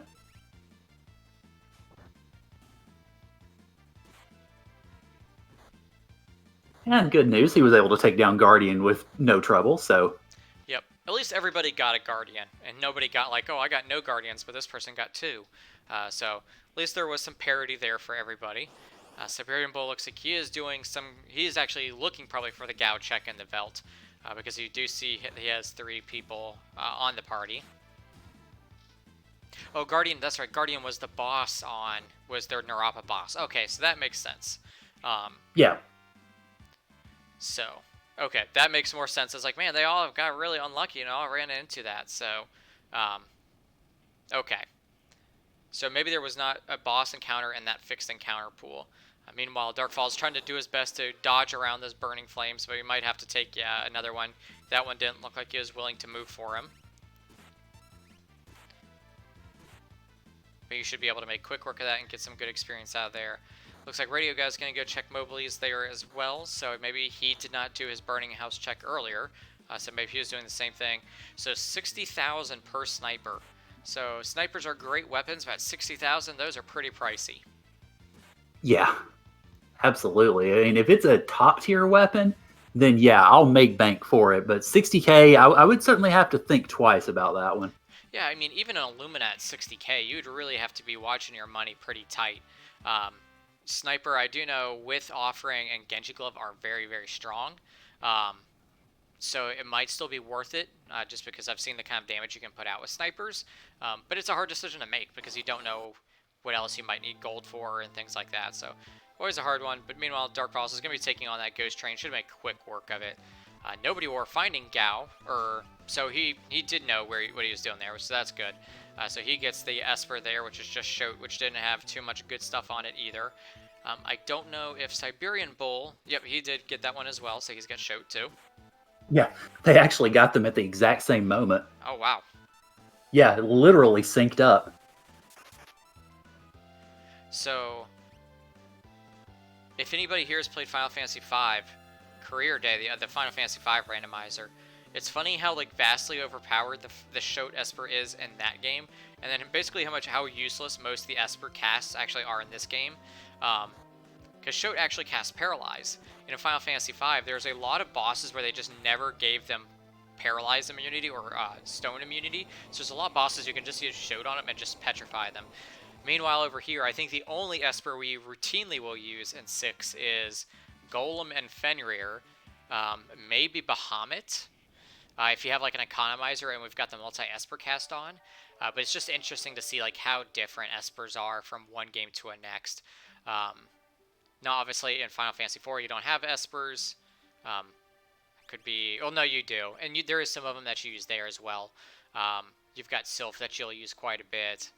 So, yeah, it's just funny that 6 is one of those games where we don't use a lot of the Espers, except for Golem and Fenrir. The other thing I always find unusual that we don't use a lot in 6 that you see used a lot in 4 and 5 is like things like Haste 2, Berserk you see a lot of. Now, I have started using some Berserk strats in my... If I get an Esper that has Berserk in this, on like an Offering Genji Glove.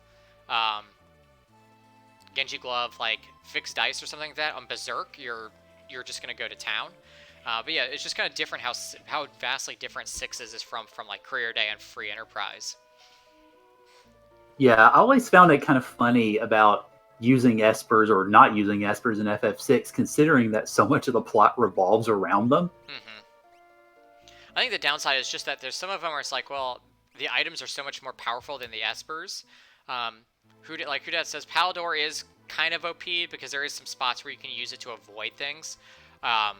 Specifically like at Kefka, to avoid like the Goner. You can use it to avoid that. But it's still very niche in the use. I think the only one I've routinely used like a lot of is like if I've got an economizer and multi-Esper cast flag is on where you can cast an Esper over and over, is like Bahamut. Just because that is a very, very strong non-elemental spell. But that's really about it. Outside of course, Fenrir and Golem, like we've mentioned, because we use those to block Calmness on Phase 3 of Kefka's Tower.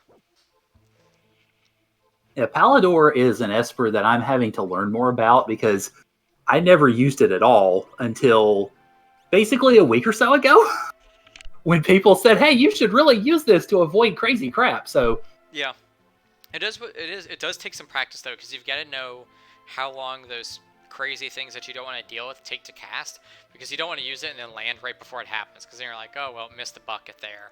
But it can be very, very good for clutch moments where you're like, I really cannot take this hit right here. Yeah. Interestingly, Radio Guy is choosing to go and look at Zone Eater. Yeah, he's having a much better time avoiding the green guys than I ever do. Now, see here, he's going to get, just because he said it, he's going to get trolled by it. That green guy right there is like the gatekeeper of all gatekeepers. I've spent so much time just waiting for that random RNG to take him to where I can jump past him. It's truly can be I think one of the longest checks simply because of how long that guy takes. For how simple the check should be. And there's no way to force him to like go the other way. Yeah, that was actually a question I was going to ask because I've run into it myself.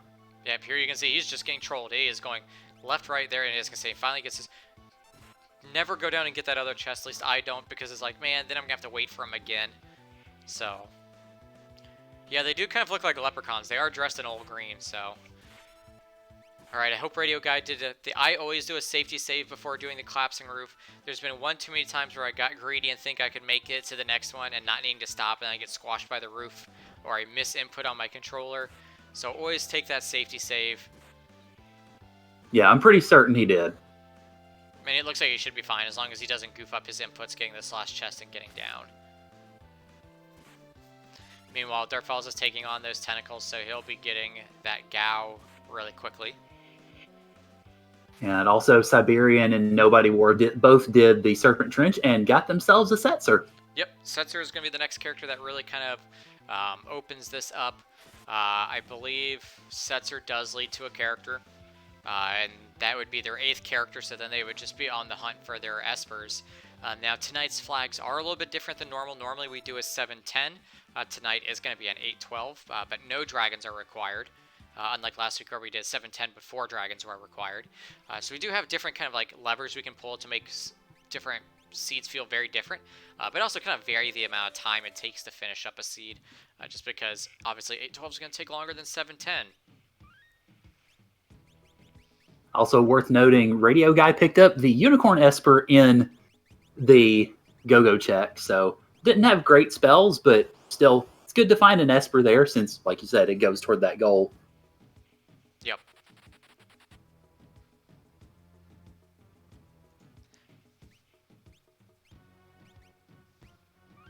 Alright, so let's see. So there's Valiant Knives that he found. That was, I'm just trying to see what city Siberian is in. So yeah, they were purchasable. So you did not have to give up an Esper like I did to get it from the lock item shop. So we do see Strago using Mertron strats now. Mertron strats I actually do like if you have the right setup for them. Oh, it was in Mobley's. Thank you, Van Martin. So I actually was using Mertron strats as well. I was able to get a Flame Shield on Locke himself, because Locke was my person who was casting it. And then you just had enough Snow Mufflers to like do half damage.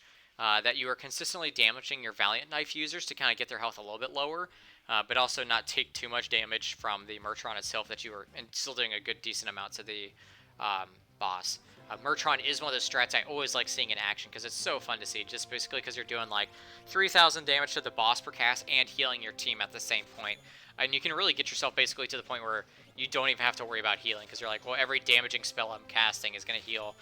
Meanwhile, Nobody War went down to 1 HP. I think he went to go take on the dragon, forgetting he ran over all those spikes, maybe in the Phoenix Cave.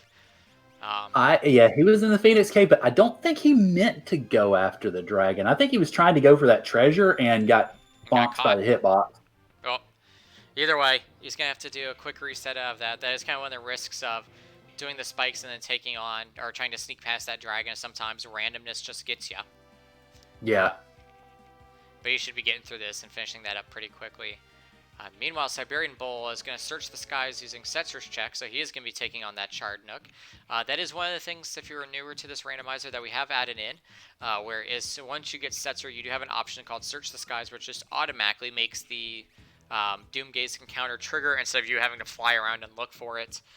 But you still can get it randomly by flying around also. Interestingly enough, on my own seed, I got the Chatter Nuke, I think, probably 10 seconds after I finished with Ebbett's Rock, and promptly nearly freaked out for a bit. But I actually was able to take it down.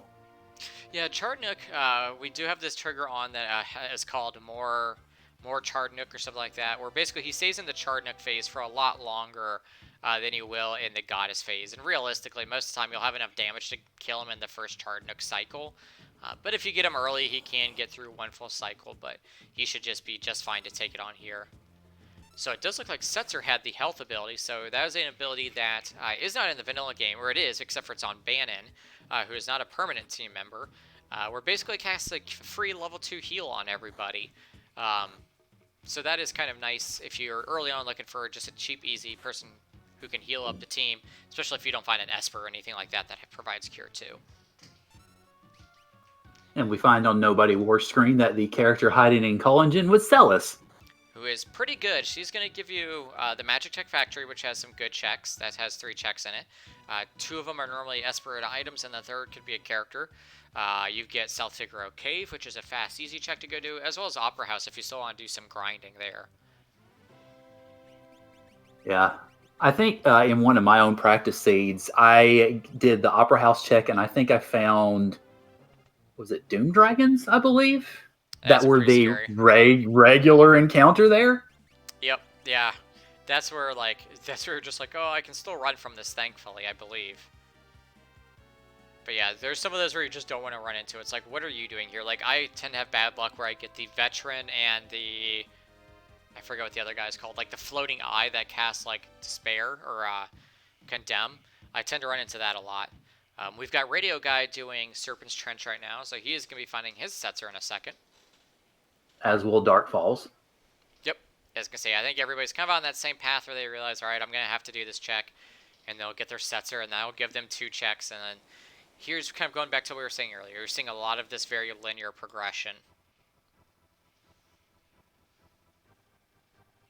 So from here, it'll be really the first place this is going to open up is going to be which Celis checks they do. Now, most people are going to be at their 8 characters pretty soon after this. So then it's just going to be a race to find those Espers. And we'll have to see if anybody goes and does Man in the Woods, and if anybody goes and does the Auction House to kind of look for some Espers there. Or if they're going to go do their Magic Tech Factory for the checks there, as well as some of the others. But yeah, everybody's just kind of doing some grinding now. Siberian Bull is going to go do Daryl's Tomb, though, now. Yep. And given that you're already in Collingen, it's a pretty easy check, or at least in terms of speed, because you're obviously right there if you're doing it in the World of Ruin. Setzer has 2 fast checks that are right next to each other, so it's really easy. It's like if you're going to go do one, just go and do the other, unless the boss at the other one at Daryl's Tomb is just really unmanageable. But yeah, I pretty much every time I get Setzer, I'm just going to go do those 2 very quick in succession. Yeah, I think that's what I ended up doing as well. Just while I'm in the area, might as well go ahead and do these, and then we can go have fun with Celis a little bit later. Yep, we see Nobody War is actually going to go take on Opera House. I actually did not do Opera House myself, so I'll have to see what he gets there. I do believe Nobody War should be at 8 characters, or maybe 7. I'm not sure. I can't think of who he'd be missing. I guess we can find out in a second, because he has to have Gao to have gotten Celis. And he had to have Shadow to get Gao. Right? Well, he needed Setzer to get Celis. Yeah, Setzer to get Celis. You needed Gao to get Setzer. To get Setzer, and who did you need to get Gao? Gao was Shadow. Was Shadow. Okay, yeah. So Nobody War should be at. Here we see get updated. Should be at 8 characters. The only person, who aren't at 8 is gonna be Dark Falls and a Radio Guy, but they should be there very quickly once they get Setzer at the end of Serpent's Trench. Siberian Bull taking on a Doomgaze there. I don't know where this is at. Oh, this is actually in the Opera House. Oh. No, this is at Daryl's Tomb, I'm sorry. Yeah. I looked at Nobody War, saw the Opera House, and looked up and thought they were at the same place. It's easy to do. It's easy to do with 4 people going at the same time. Yep, but he makes quick work of that Doomgaze, so he will get the Esper. I believe it was an Esper at Daryl's Tomb. So yes, it's Phantom. Okay, yep, so he'll get that nice and quick. So here we can see, these runners found the really powerful items that are going to have them giving them very good seeds. I wish I had found all these powerful items and relics, so I could have had a time better than 3 hours, but I am not that good. I'm a much better commentator, I feel, than I am a runner at this point, so. Hey, I mean, my time was over an hour worse, so trust me, I'm in the same boat. But yep, so now everybody, so yeah, Dark Falls has got that Setzer. He's probably going to go do Collingen, and then he'll be at his 8. And then kind of on the same Esper hunt like everybody else is.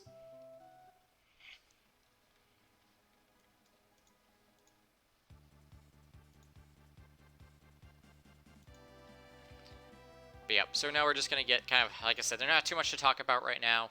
We're going to be seeing everybody kind of just do a little bit of divergence. It'll be interesting to see if anybody goes and does Magitech Factory. We're seeing Siberian Bull pick up his next Esper, putting him at 9. Man in the Woods, Man in the Woods, yeah, we'll put him at 10, so then he's too short. He could go look to see what is at Opera House, see if that gets him one, and then go to Auction House, or we could go do Magitech Factory. So these last few Espers, there actually is a little bit of divergence for it. Some people tend to go to Auction House because they feel that their luck is a little bit better there. Mine never is, so I always avoid it like the plague. And here we see, yep, Dark Files is now at his 8 characters as well. I will note, apparently that was one of the places where my luck was better in this seed, because I went to do the Auction House in Jador first shot. Mm-hmm. So I felt really good about that one. So it looks like Ultros number 4 is going to be waiting for them. So kind of vanilla-ish. I don't know what you'd consider this. Now, one interesting thing to take out of this, though, is in this Ultros 4 fight, you actually do not need to kill Ultros at all. As soon as Chupon shows up, you can just nuke the Chupon down, he'll sneeze, and that's the end of it. No need to even worry about Ultros. So one thing to remember, I'm not sure if that's the same in vanilla, but something to take into consideration, or to think about when running into that boss. It's interesting also, I think because Shadow has the Genji glove, he was using Rage and got double cat scratch. Yeah, that is another thing. Yeah, if he has the Rage, that is a very, very good, especially if you have snipers.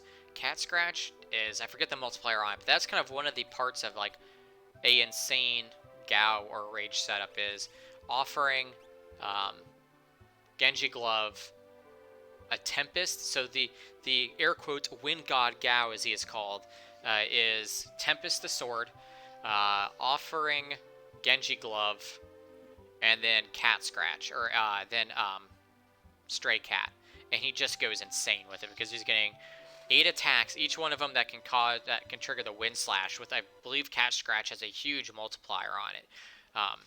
So some of those rages are very good. Stray cat is one of the good rages you can find. You're always happy to see it when you open up your rages and see it. But he might actually picked it up, because he might have actually gone to the Velt, because I do remember they ran into a stray cat encounter. So we do see Nobody War is going to go down and do Daryl's Tomb as well. And it looks like Dark Falls is actually going to make the first dive into Magitech Factory. So we will see if his luck is as bad as mine on the minecart, if he actually goes all the way through it. Does find some heal rods in there, but it doesn't look like he's going to take of them. He should have enough X potions to deal with it.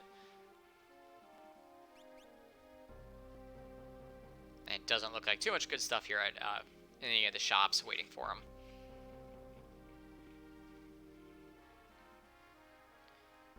So Siberian Bull and Nobody War basically just swapped places, where they are now doing where each other were. Radio Gaia is also going to dive into Daryl's Tomb, so he will be picking up that Esper as well. And here, so Dark Falls is going to be the first one to show us these new checks that are in here. He is not going to check too many of those chests. He is going to go straight down and try to get through this as fast as possible, I bet. Because I have a feeling Dark Falls probably realizes how linear this seed is, and knows there's not too much wiggle room in this for kind of doing extra chests, because you expect everybody's probably right about the same pace that you are. So you know you've really got to get through this quick. Yeah, it looks like he's not going too out of the way to pick up anything that's in corners or what have you, just looting everything that's on the way, sort of doing greed checks, if you will. Yeah, I mean, if it's like one of those, like, there is a couple of those chests right along the way that, yeah, pick up, because it's like 2 steps out of the way, so you might as well grab it. But there is some stuff down there. It's like 4 extra chests that you really have to go out of the way for. And when it's this close of a race, you're going to say to yourself, I don't have the time to do that. I'm going to have to just run through this. There we see Narapa is the first boss. That should be quick work for Dark Falls. Meanwhile, it looks like Nobody War is taking on that Doomgaze, is probably going to make quick work out of it. And Siberian Bull should make quick work out of Chupan here. Yep, Narapa looks like she is going down extremely quick.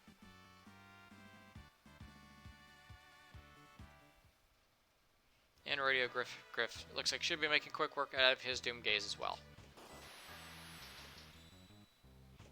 Yeah, this Doom Gaze did give me a little bit of trouble on my run, but only because two of my characters were at the level 5 multiplier, and so of course that L5 Doom just sent me for a loop, and I couldn't quite recover that first attempt at it. So this, I was mentioning earlier that I had to take an extra encounter to try to get out of level multipliers. This was actually where I had to do it. Yeah, there are definitely those bosses that have like that, or like Doulahan that has level unknown Pearl can cause that issue as well. We saw the runners at the very beginning of the seed having kind of that issue with the Ultras that has level 3 Muddle. So any kind of those level-based ones can give you a bit of a ride if you're not ready for them. Meanwhile, Radio Gift takes a very harsh arrow that kind of dropped most of his party down. So hopefully he drops it pretty quick, but he is going to use a Mega Elixir there. Meanwhile, Dark Falls taking on a vanilla-adjacent Ifrit and Shiva. Again, he should have no problems with that, though. Yeah, they just decided to move up a few floors. Yeah, they moved up to the penthouse suite. To the east side, as the song goes. I was gonna say, I was just about to say that as well. I was like, well, technically they didn't move to the east side. They moved, but they did move to a deluxe apartment in the sky. So. Oh, I'm glad to see we both have the reference down pat. Oh yeah, that was a great show. You can also change level unknown Pearl by changing the last digit of your GP. Yeah, but sometimes, Vin Marlin, like, if you're at a spot where it's not easy to change that last digit of your GP, like, it's just going to be easier to take the quick fights. But it is an option that is there if you absolutely need to. I will say, though, thank you for mentioning that, because I was not aware of that, actually, that was what determined the question mark. Yeah, I was not either. I'm not very good at knowing all the exact formulas that go into like all the different calculations. One day I'll sit down and spend the time to figure them all out, but that's a lot of math, and I don't like doing math on my free time unless I have to. I was gonna say doing math on stream is suspect anyway. Yeah, doing math on stream is always dangerous because you know there's a very good chance you're gonna get it wrong, and someone else is gonna be like, "Well, you're way off there." Yeah, congratulations, you just misplaced the thousands digit. Yeah. Looks like Dark Falls is going to finish up, so here's hoping he does not get the luck that I got on the minecart ride. Siberian Bull looks like he is also doing the dive into Magitech Factory, so it doesn't look like anybody's going to be doing the auction house. But it looks like Radio Guy is going to be getting his last Esper, though, from checking the skies. So I'm kind of interested to see where he got his other ones from. I'm sure he probably got the Man in the Woods, but I'm not sure where he got the last one from. Oh, I was going to say, we've been too busy watching everybody else's streams. Yeah, this is one of the struggles of having 4 runners at the same time, is you're like trying to look for 4 different screens to see what's going on. So here is Dark Falls' first encounter. Now he gets a boss encounter, but not the bad one. He gets another Ifrit and Shiva fight. So Goddess is one of the options here. I got 2 Goddess fights in my minecart before the last boss. So that is the other reason why I really don't like the boss of random percentage in there. Because I have the worst luck and we'll see that many bosses. Or we'll see that many guardians or goddesses. Yeah, I got exactly the same. And so the first one, I take it down, and then the next one was immediately after. And I literally on stream, I'm like, wait, seriously? Yeah, it was just one of those things where, and then like, there's gonna be someone who got like none of them. You're just like, how did you get so lucky to avoid those?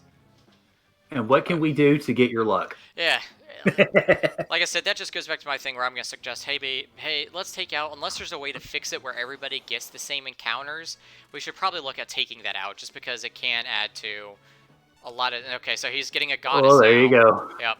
So we'll have to see if he gets a 3rd goddess, but like, thankfully you're at a high enough level where you can deal with it. But imagine like if you had a seed where you had to go through this check much earlier. Like it was a character, it was character funneled down to behind this, and you had to go through this, and you got 2 to 3 goddesses before the final boss even. It would be like almost an impossible seed. Yeah, Drulith, I do agree as well. I'm not the biggest fan of no party XP divide. Oh, never mind. You're saying the opposite. No, leave party, like, leave it the way it is, where each party member, you're just insane because you like having it the old vanilla way.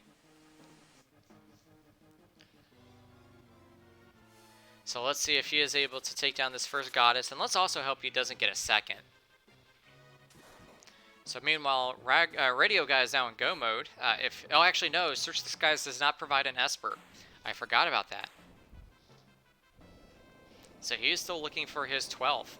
So it'll be interesting to see where he heads off to. So Dark Falls gets the first goddess down. So that will give him an Excalibur if he wants one. Meanwhile, Siberian Bull gets a first Esper, or gets a first Ifrit as well. So it'll be interesting to see if he gets a goddess next, or if he does not. Let's see what Dark Falls gets. So see, Dark Falls got exactly what I got, a second goddess. Yep. So I'm going to be interested when we get the runners in here for interviews if they want. I kind of want to ask them about their thoughts about like these boss encounters. And here Siberian Bull is getting basically exactly what Dark Falls got. So he gets his first goddess fight. And he's actually a lot lower HP than Dark Falls was, but it looks like he has his Valiant Knife Genji Glove offerings going on. So he should be able to make pretty quick work of this as long as he doesn't get... okay, he does not get Love Token, so he's fine there. Yeah, it looks like Radio Guy's doing the auction hunt. Now, I did not go heroes myself, but this is another random-based one where one person can get it right off the bat, and another person could have to go through 3 or 4 checks of it. So that's the other reason why I don't like going to auction houses, because it's not fixed, where all of us are going to get the same thing. So you can just get really bad luck where you're sitting through auction house after auction house. Siberian Bull gets the second goddess as well, so it looks like they both kind of got the same pathing. It'll be interesting to see if Nobody War gets it as well. So, question, and I'm not sure if there's a really, I guess, firm answer to this. So, with the auction house check, which is quicker? Checking the item, just seeing what pops up as the item, and then straight resetting out and going back in, or waiting for the auction to happen and then going back in immediately afterward? I am not sure. I've not done the math on it. I do know one of our fellow runners, I think her name is Mina Rocket. I might be off on the name a little bit. But she actually sat down and did the math for it. And I haven't looked at her spreadsheet in a while.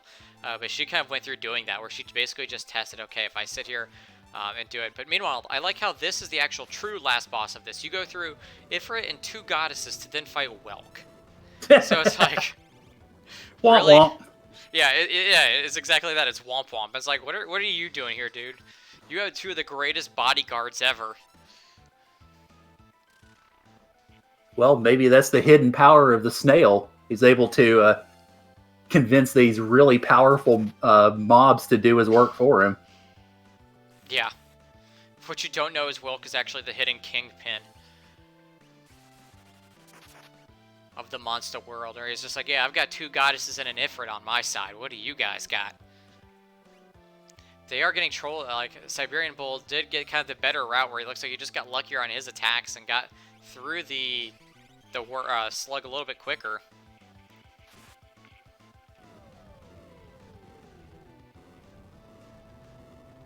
While we wait for everybody to get through that, again, thank you for everybody for watching tonight. This is our Kefka Grand Prix.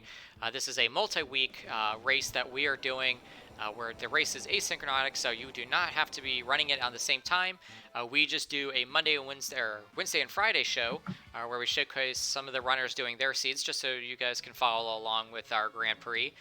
Each week, the flag set is different, so there will not be a week where the seed is ever the same, or the flags are ever the same. And we're basically doing a Mario Kart point system, where depending on how well you place as far as your time goes, depends on how many points you get. So at no point are you ever kicked out of the race or out of the Grand Prix.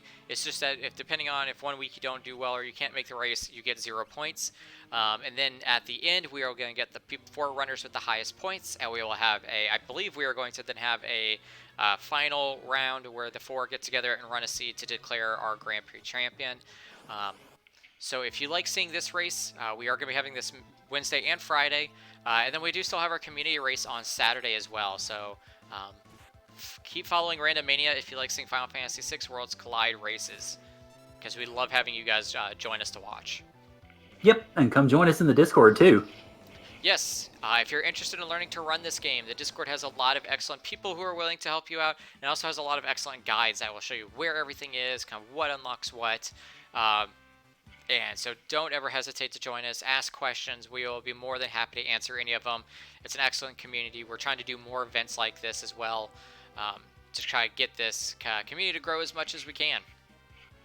And I will toss in the perspective of being one of the newbies here, because I actually joined the community pretty much right at the beginning of the Grand Prix. In fact, they sort of had to sneak me in the back door because I heard about it from I believe, the RPG Valkyries, and joined the day that the registration was closing. So they definitely let me in and have put up with my shenanigans. So they will definitely help you guys out too.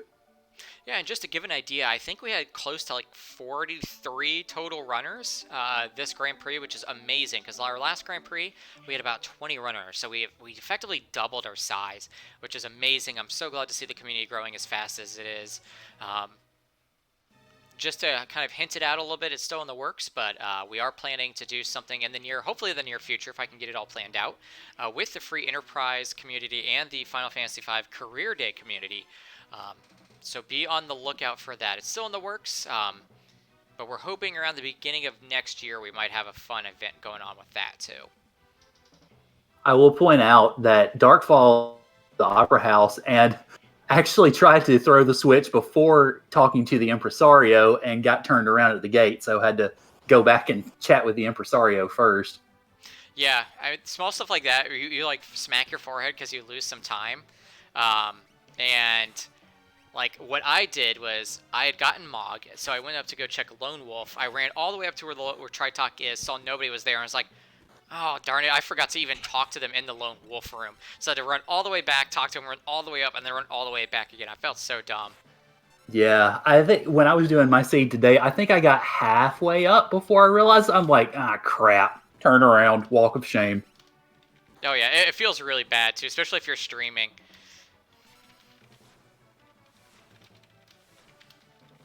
Oh, hey, what can I say? I guess I'll make the mistakes so that hopefully nobody else will. I mean, I've been running this for a while, and I made the mistake too, so don't feel super bad.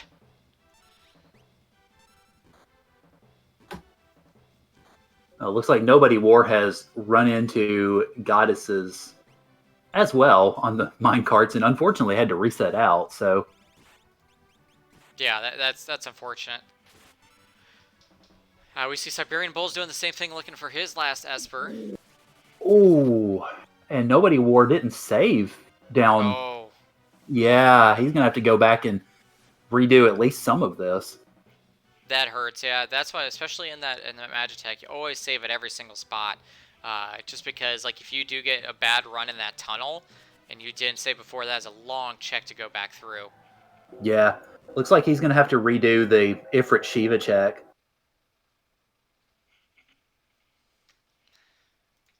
Meanwhile, Radio Guy is getting ready to invade a tower. Yeah, it looks like he is in go mode, so we'll see. I mean, really, your party, the only thing that could really cause you trouble on this with how high your party level, probably, well, actually, he's fairly low level on, I guess I don't see his main 4 characters to see what the level is on them. But he's kind of closer on to, like, the 35, which is a very good spot to be in, but depending on if you found the experience eggs, though, you could be at level like 45, 50 going into this fight just because of all the checks you had to do and the experience eggs. So we'll have to see if someone like Dark Falls is really able to catch up behind him. Yeah, when I went in to do my Kefka's tower, I think I was in the low to mid 30s because I hadn't found those experience eggs. So yeah. So yep, just all kind of finishing up those checks. Looks like Nobody War is doing... He's not doing Search the Sky. Where is he? Is he at Floating Continent? He might be at Floating Continent. Maybe that's what Nobody War is doing. Well, it looks like Dark Falls has finished up the Opera House, so is soon to be in go mode himself. Okay, so yeah, Zelfer did say Nobody War is doing the Floating Continent. I believe there was 2 Espers there, so that would put him into go mode when he gets through it. So he's just kind of doing that check at the very end. Meanwhile, Dark Falls is looking for his last Esper. So he is going to be doing the auction hunt dive, or auction house dive as well. So it looks like Radio Guy has the clear lead here. Yeah, we'll see how Kefka's Tower treats him. Yeah, I do think he is, like what I was saying earlier, I do think he is a little bit lower level. Well, his lock is level 43, and that is a pretty good spot to be in. So maybe he's at a high enough level where this should be a pretty trivial. We'll have to see. So it looks like Siberian Bull is in go mode as well, so he is going to be flying after checking the man in the woods. So he is darting... Maybe not. Looks like he's going to go do some shopping first, I guess. Meanwhile, Radio is into the Kefka's Tower. Meanwhile, nobody. We're finishing up the first boss there. Looks like so this is going to put him pretty far behind, though. That wipe in the Magitech factory, I think, is what's really going to end up hurting him here. Yeah. I mean, especially, I think if he had saved after going down with Sid and he just had to walk up and do the minecart, I'm pretty sure he would have gone at it again. But I think having lost that position and having to go back and do the Ifrit Shiva check upstairs again, I think that is what ultimately convinced him to nope out and go to the floating continent. Yeah. So it looks like, yep, Dark Falls. Looks like he is just waiting, unfortunately, for his last Esper through that. Yeah, unfortunately, the auction house is trolling him, too. Yep, such is the luck of true RNG on those 2 spots. Meanwhile, I think Siberian Bull must just be doing some last-minute shopping and really looking. I'm not sure what he's looking for. It does have the snipers there. He must be really selling off some stuff. I don't know if he's looking for, like, mega elixirs to pick up or what, but... I'd imagine it'd be something like that. Looks like he's picking up sleeping bags, which... Okay. But yeah, he really needs to be hurry-upping and diving into Kefka's Tower. I mean, I don't think it's possible for him to catch up to Radio Guy at this point, but you gotta know that Dark Falls is gotta be right behind you, and with the nature of the seed, that Nobody War is right behind you as well. Now, granted, since this is a Grand Prix seed, it's not quite the same as racing, because there is no, like, first place, I mean, second, you have no idea, unless you've been checking the times at what other people are. And if you had done that, you should probably know, okay, well, there was some hour-and-a-half seeds, so I'm outside of probably those. So now you're just trying to win on stream, which is always a good feeling to do. Well, also, you can't see those times until you've completed the seed. Oh, that's right. Yeah, I completely forgot about that. Yeah, so... yeah, so, okay, he is diving into Kefka's Tower now, so... Meanwhile, Dark Falls is still getting just screwed over by that random RNG there. The cards are not falling his way, although they are for sale. Yeah.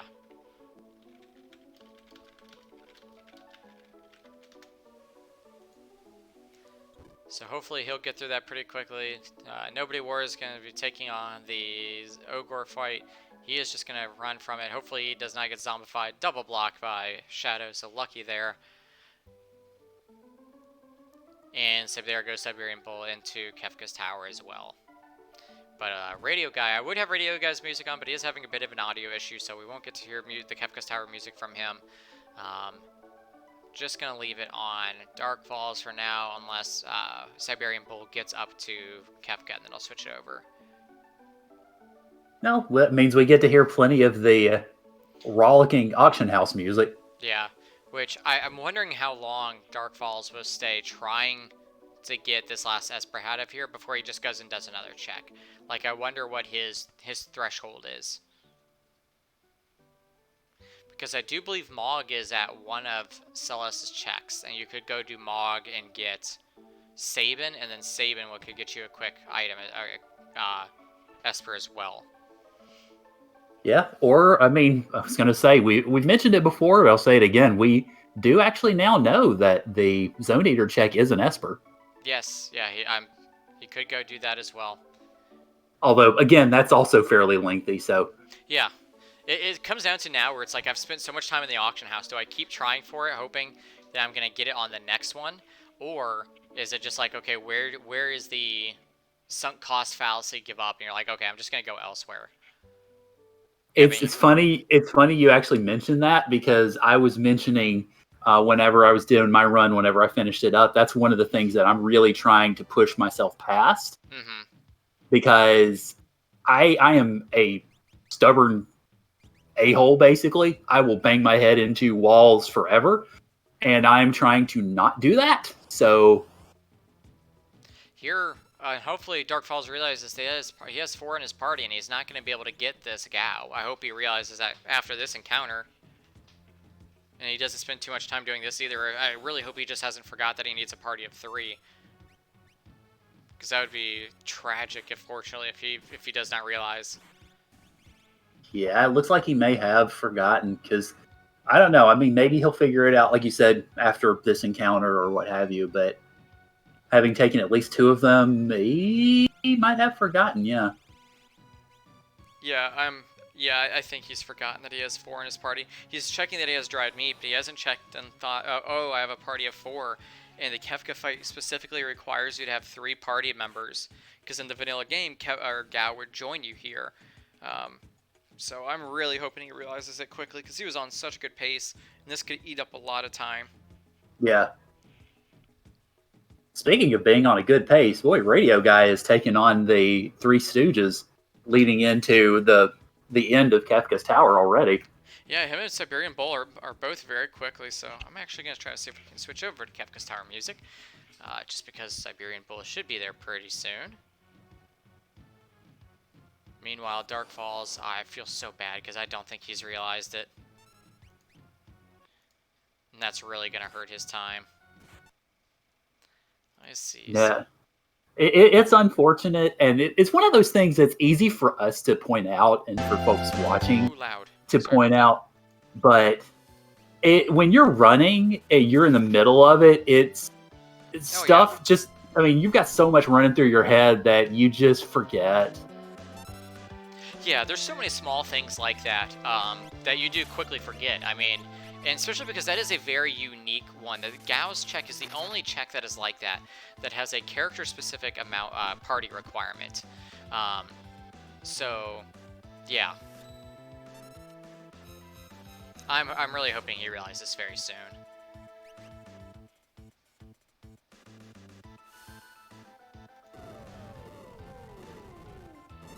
So, a quick question, just to kind of, I guess, firm things up from my perspective.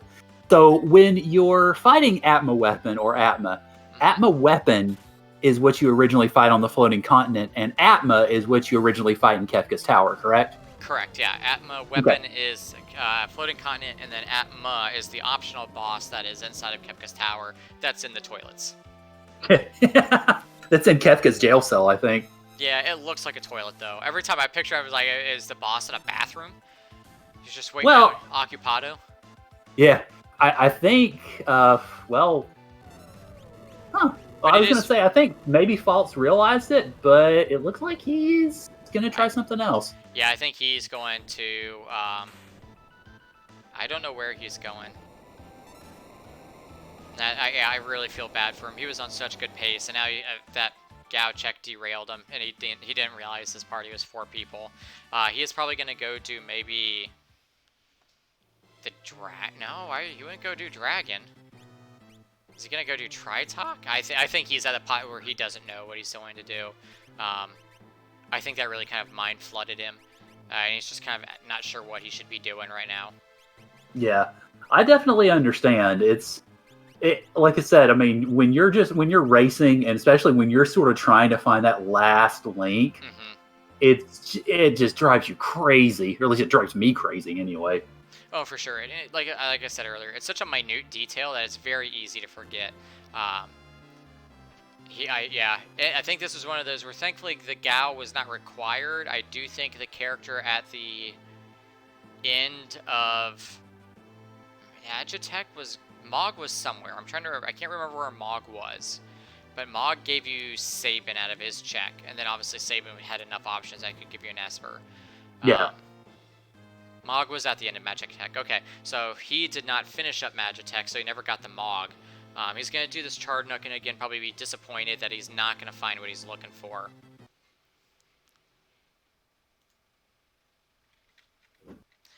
Meanwhile, Radio is making quick work through the Kefka's tower.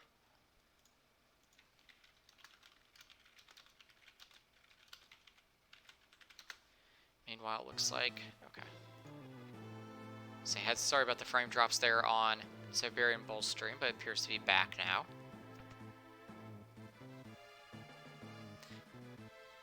So yeah, it looks like Radio Guy's gonna be well and ahead on this seed, so he'll be probably, I'm sure he'll make probably quick work of Kefka as well. Nobody War is gonna be finishing up his floating continent, and he should be getting his last Esper out of this. So he will be in go mode.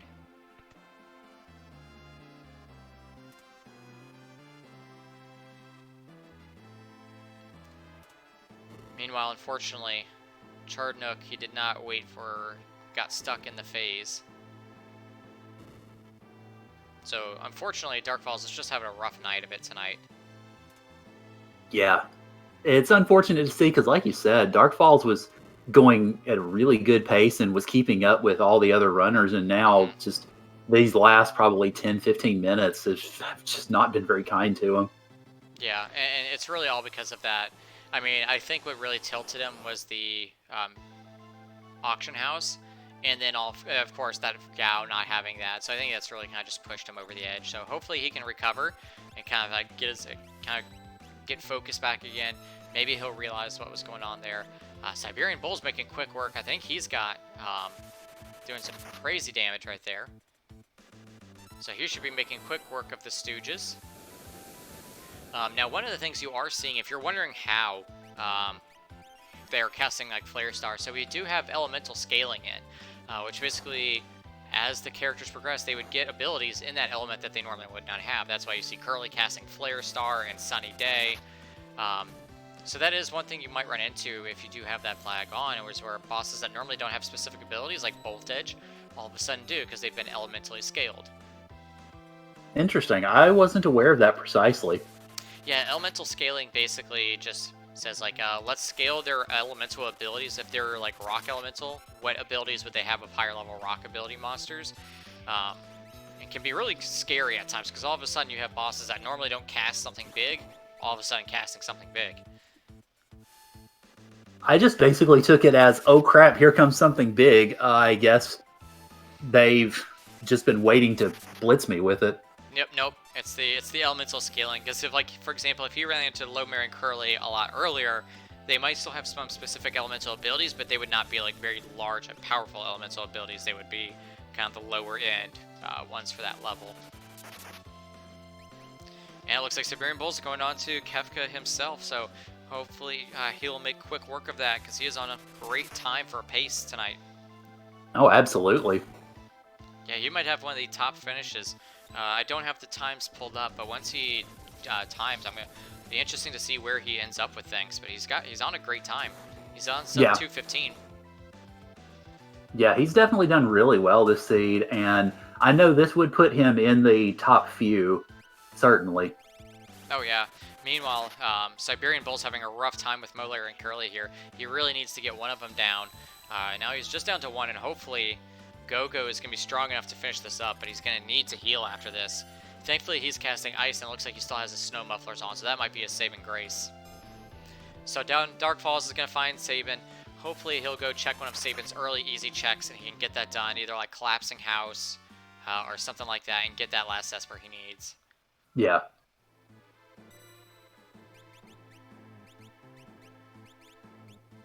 I think the Collapsing House was where I ended up getting my last Esper. But interestingly enough, you were mentioning that the Floating Continent was a pretty standard check. I actually didn't do that in mine. Yeah, so I mean, there was maybe a rookie move, but... Sorry, we both talked at the same time. Say again. It's fine. There was some availability to vary a little bit. You didn't have to do Magitech because it didn't technically give a character, or it just gave Mog, and Mog was really not required to get. He was just the 9th character. So you weren't required to do it. If you went to the auction house and got it out of the auction house, you could have made up one of the espers that way.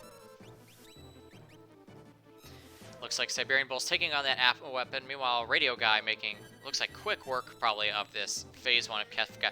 Now, I don't know, though, if Radio Guy grabbed Fenrir or Golem, so we'll have to see if Calmness goes his way. Yeah, that'll definitely be interesting. That was one of the things that I sort of fell afoul of when I was doing my Kefka fights.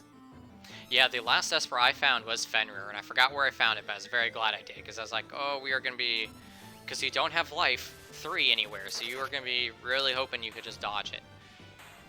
Siberian Bull getting that Atma weapon down.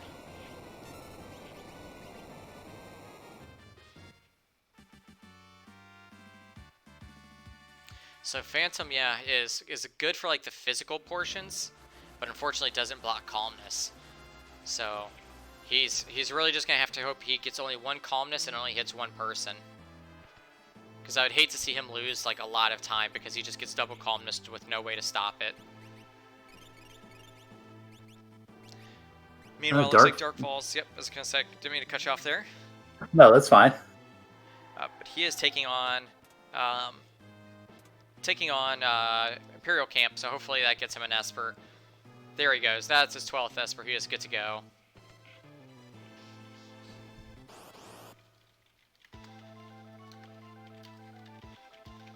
And Zelfer pointing out in chat that it does block Calmness, but you have to try not to get medioed. Yeah, that was... I tried to time Phantom, and I timed it poorly. Very, very poorly. Yeah, no, I've never been lucky. Does Palador also give you an opportunity to dodge the Calmness if you're just in the air during the Palador? I would believe it would, because technically you're not targetable during Palador. So that could be, if you're skillful and know how to time it, you could just possibly sacrifice just 1 character, kind of know where their HP is at, go, okay, we're going to cast Palador. Yeah, so if you're mid-jump the ones that are there, so you'd have to be really careful on how you time it. That'd be some really high-level strats there. Yeah, absolutely. Definitely higher-level strats than anything that I don't think I would be capable of. I don't even think some of our top-tier runners would probably be... I mean, you'd have to be really tracking your HP amounts and everything like that. You'd have to be a very skilled runner to know exactly where you are at your damage counts, when to cast it, and like how to kill in that time. Yeah. Yep, we were talking about how to block Calmness. Like if you could, Drillith, if you could use Palador as a way to get around it, in which you could, but it'd be very tight in your timing. Zelfer also mentioned, like you said, that you have Phantom, but you'd have to make sure that you don't get medioed before you use Calmness. Oh, meanwhile, Locke and Shadow go down for Radio. He's had some bad luck there. Hopefully he can get those guys back up.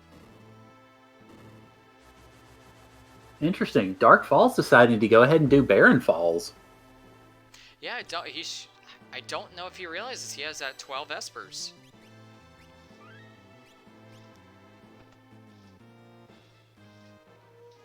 I don't know if he's done a count recently. Not sure. It's one of the things that I've tried to do as I've been doing these runs is I print out a tracking sheet because I'm old fashioned. I got to do pen and paper. Oh, So okay. I have a sheet where I'll sit there whenever I get an Esper. I'll sit there and check it off. I'm like, okay, I got another Esper just to make sure that I've got it all counted up right. Oh, so yeah, I use like one of our online trackers, and then we'll just occasionally go into it and just like double check through everything, like go 1, 2, 3, 4, 5, 6, 7, 8, 9, 10, 11, 12. Zelfer, I don't think you should be off too far in your count. He should be at 12. Because realistically, maybe he's off by 1. I can't imagine it though. I don't know. I mean, I've not seen Falls go into his Esper menu lately, so... Oh no. Meanwhile, Radio Guy's having a rough go of it. He is down to 1 character, just as Locke at 80 HP, and that might kill him. Yeah, he's going to have to restart Kefka's Tower. What a bad set of luck for Radio Guy. This gives Siberian Bull a chance to catch up. Yeah. It's an even race now. Meanwhile, I feel like Siberian Bull's a little bit higher level, so he might actually not give Radio Guy the chance to catch up. Also, don't look now, but Nobody War is in Kefka's tower, and he's starting to make a charge as well. Yeah, this is getting pretty close between the three of them. I think Siberian Bull's probably gonna have the lead. He's got the Valiant Knife. He's got the Valiant Knife going with the offering. I think he's fine to take that hit because as you take more hits on your Valiant Knives, the more damage you deal. So if I was him, I think he's on a good pace to just keep attacking, get this down as fast as possible. Now he does need to make sure he does not leave that head up as last, or that he wants to leave that back arm up as last. So he needs to be careful on which one he attacks, just because of how the head and does the slip hit or does the shockwave if that's the last one left up. So on this phase, ideally you want the head to go down first, then you want the front arm, the longer arm, and the last one you want to kill is that short arm because it just does 10 hits, which is very easy to manage.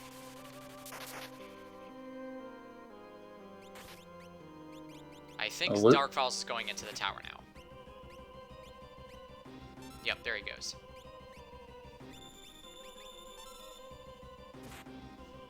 And has, I think, just about, I believe, the entire panoply of characters to choose from on this one. Yeah, and his characters are, I mean, look at it, most of his characters are in the 45s and 50s. So yeah, he's going to not have any issues dealing with this fight. Meanwhile, Siberian Bull takes a Quake. That is dangerous. And see, that's why you want to make sure that you don't leave the wrong phase up. He got lucky there that nobody died, but a Quake could have spelled the Into run right there. And that could be one of the dangerous parts about offering Genji Glove is that you really can't control which head or which part you're hitting first, so you can kind of lose track and have that kind of happen as well. Meanwhile, Radio Guy goes back into it.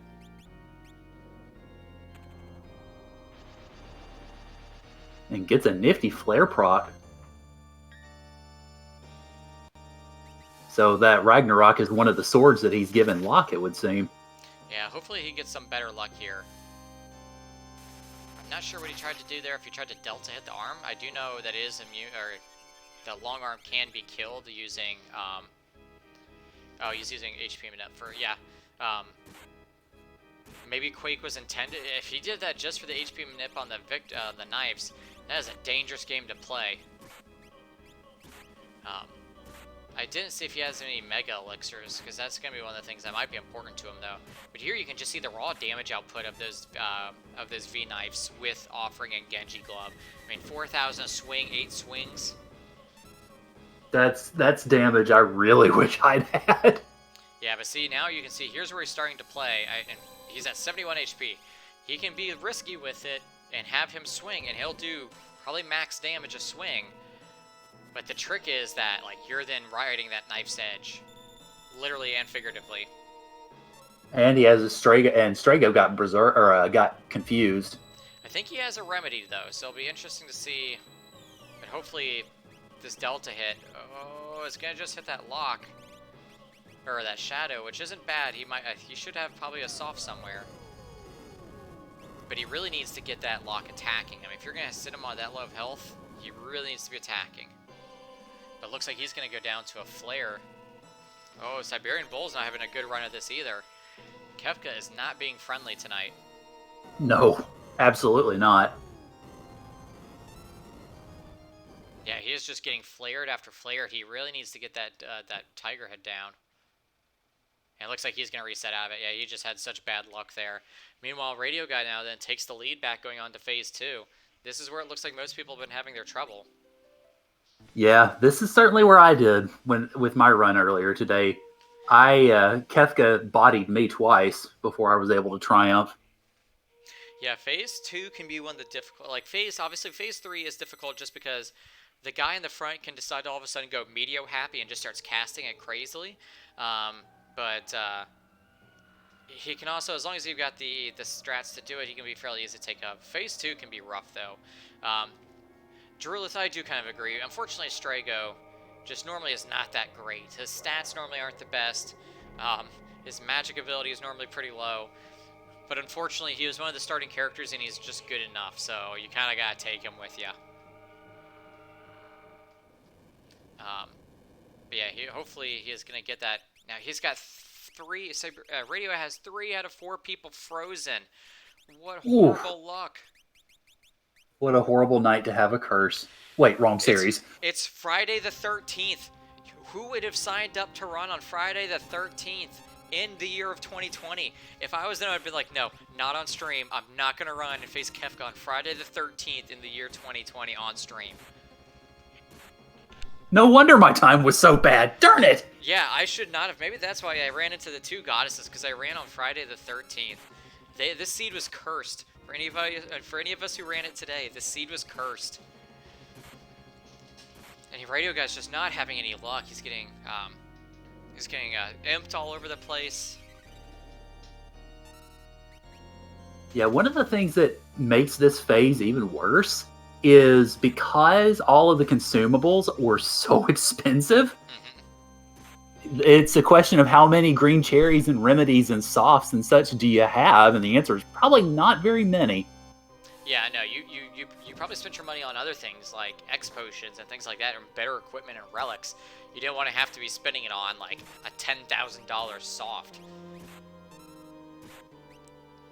But hopefully, looks like he's correcting the ship a little bit. Hopefully, he's back on the right track. He's getting some good pearl casts off. Meanwhile, Siberian Bull is also catching up a little bit. Hopefully, he should be. He actually looks like he's running Setzer now instead of, I forgot who he had last time, just because Setzer, I believe, had that heal ability. He's going to be using that just to keep casting in and getting some health out.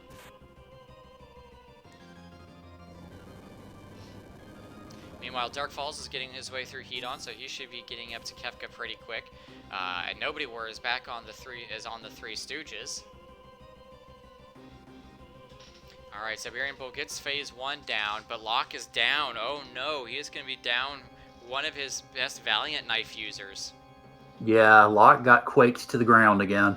Yeah, see, he's really got to be careful. I'd almost possibly, like, take off my offerings if you don't have a way to control which phase is going to go down, because you can't keep getting quaked like that. It does look like his go-go is pretty healthy as well, so maybe he's just going to go through it this way. Maybe Shadow can carry him through it. But this is one, like you can see, this is one of those spots where, like, unfortunately, offering can be kind of a double-edged sword. Yeah, it really, in some sense, depends on how well you did prepare for that. I'd be curious to see, because I know one of the spell, they could get float from one of the Esper spells. I forget which. So I'd be curious to see if he had that and maybe just forgot about it, or if he had never picked it up. I'll be honest, I probably would not have remembered to use float. Meanwhile, Radio Guy's getting some bad luck with the guy in the back casting Life 3 on the tools. So he'll have to deal with that twice, but thankfully Life 3 only brings you back with a small amount of HP. Yeah, hidden blessings, I suppose. Yeah. Meanwhile, Mog is having, or Dark Falls is having a rough time with this Heat On. Finally gets it down, thankfully, so he should hopefully be able to start catching up. We got Siberian Bull just using that heal, which it heals for a little bit, but not as much as you'd like it to see, but he is doing some good damage with that Genji Glove offering Valiant Knife, so if he can just keep that up, he should be able to get through phase 2, but phase 3 is going to be really the scary part for both of them, because I'm not sure if they have that Fenrir Esper.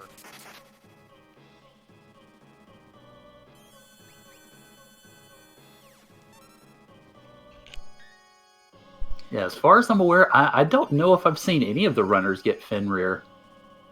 Yeah, I'm trying to remember. I forgot where it was, but it was like the last Esper that I picked up. Or I'm sorry, Fenrir, it was Golem that I picked up. I'm sorry. And I forget where I got Golem. It was like one of the last 1 or 2 Espers I got, though, and I was like, oh, well, this is perfect. Yeah. I know, I certainly didn't pick it up in mine, so be curious to see where it was. So Zelfer is saying no one has Fenrir or Golem, so this is going to be... Fanatic's Tower was the Golem. So see, the one time you were glad you did Fanatic's Tower. Yeah, go figure. I'll take it as a win on my part. But it looks like hopefully hopefully Radio Guy should be getting through this. He has a lot of X Potions still. I don't know if he has... Fanatic's Tower rarely is ever worth it. I was kind of upset, so I just decided to do it, Zelfer. But it kind of worked out in that case. Hopefully, Radio Guy has some Mega Elixirs to really get through this Phase 3.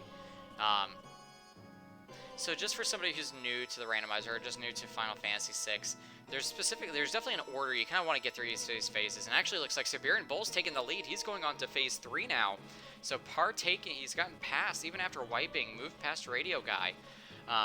But for the first phase, you want to kill the head first, and then the long arm, and then the back arm last, because the back arm just casts 10 hits as the last action.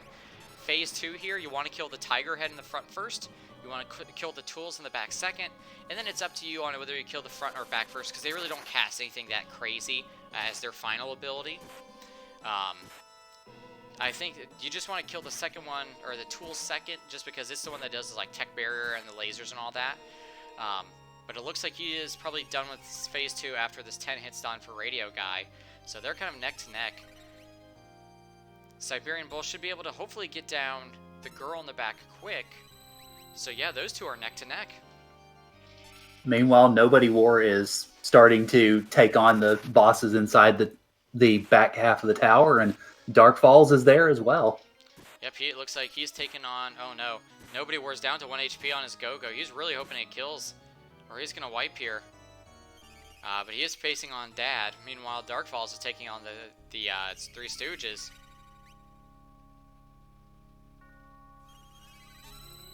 Alright, Siberian Bull, let's see if you can get this down without getting... Hopefully getting... Oh, look, Nobody War gets Dad down Wow. 1 HP. Oh, cat scratch for the win. Yeah, that was too close for comfort. Because Go-Go was poisoned as well, it looked like, so he could die the next tick, too. Alright, let's see. Hopefully Siberian Bull's going to have to cross his fingers. Here comes the first Meteo, but he should be able to live through one of those. He's going to really... Here comes the calmness. Gets the Go-Go. I think he's okay with that. Oh, what happened? Wait, life 2. Oh, the girl wasn't came dead. Back to life. Okay. Oh. And now he's going to start... He really needs to get the girl down. Did he not kill the girl first because of the offerings? Oh, no.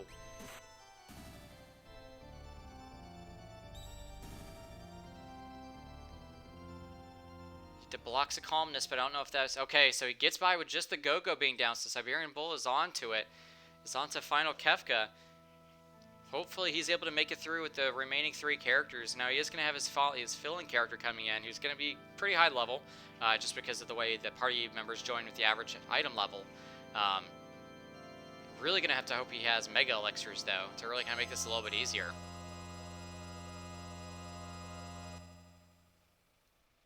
And here's some of the best music in Final Fantasy, period.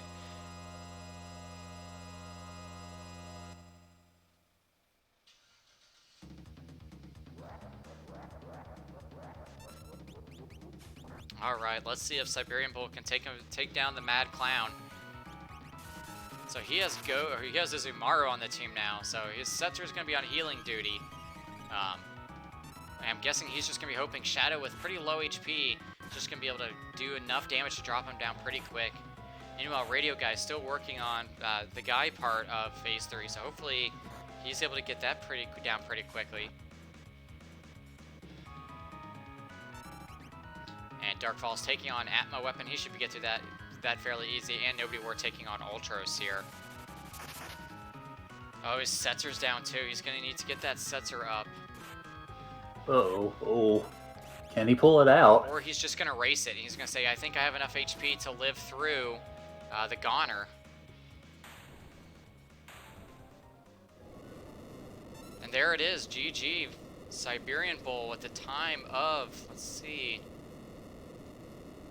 to get his exact time pulled up from the timer.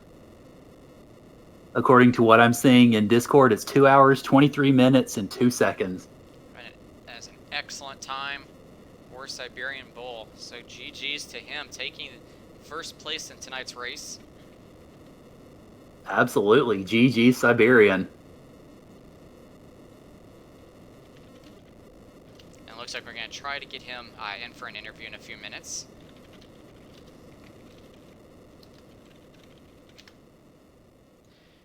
Meanwhile, Dark Falls gets down the Atma weapon.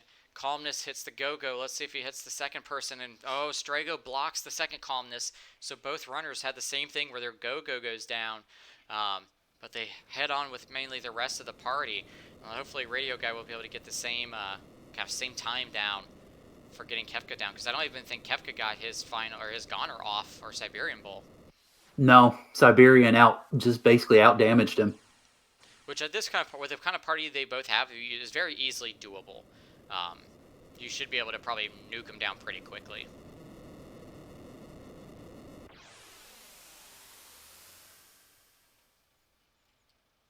So let's hopefully cross our fingers for Radio Guy. Hopefully he has a good run of it. Meanwhile, it looks like Dark Falls is about to go take on his remaining 2 statues or 3 statues. I'm not sure, or 1 statue. I'm not sure how many he has left. I think he's got the 2 sides, so I think it's 2 statues. Okay, and I know Nobody War is on the statues right now.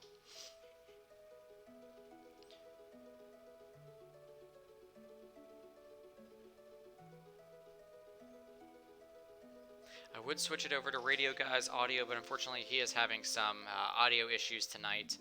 So we won't be able to get that Kefka music up until either Nobody War or Dark Falls goes onto it. He does have a Mega Elixir, so he will be able to stop the Fallen One, so he should be able to live through Goner just easily, just fine. Umaru putting out decent levels of Maru damage, but Locke getting a good trigger off of that Ragnarok.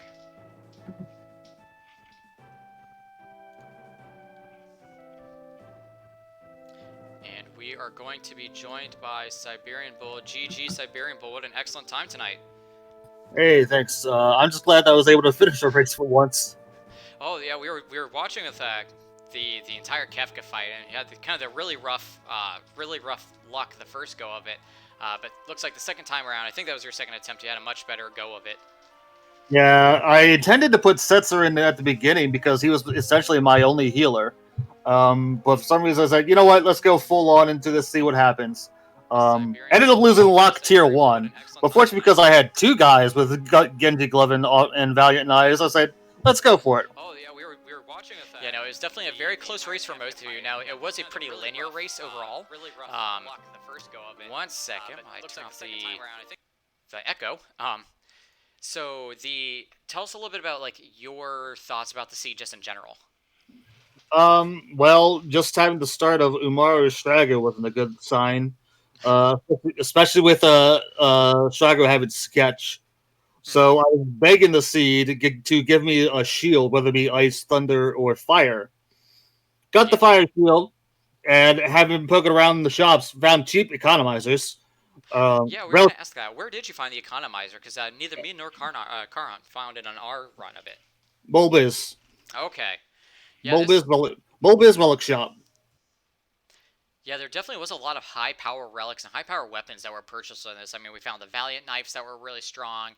You found, like, the Economizers, the Offerings, the Genji Gloves. Yeah, I actually started the seed with the snipers because, like, you know what? Let's be as defensive as we can early on here. And snipers actually can put out quite a bit of damage with Offering and Genji Glove as well. I know it's a favorite of Mr. E, so... But, so... I guess, so this seed turned to be very, very linear, where you kind of had a very determined path, like, okay, you have to do this check to get this character, and there really wasn't much variation in that. Do you tend to prefer seeds like that, or do you actually prefer very wide seeds where you can do a lot of different routes to get to the end?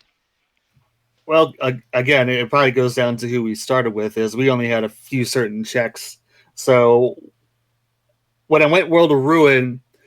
first thing I did was check Magic Tower to see if there was a character gear. Just an imp, so it was like not going up there, not happening. That is not happening. Yeah. So that's when the choice of going to, even though I did Burning House and World of Balance, is like everything was going to get done mostly in World of Ruin. I think it felt.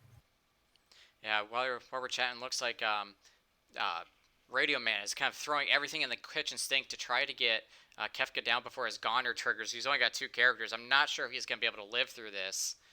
So fingers crossed, everybody, for Radio Man. But So I guess one of the other things that kind of I've got a question I've been asked I want to start asking people about. Actually, it looks like Strago lives, so fingers crossed.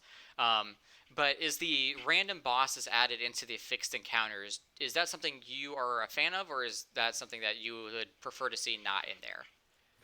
It's like column A, column B. It's like it tells me what I got to do for the seed. I got lucky because I grinded early so I could get fire two for Strago to go with my economizer.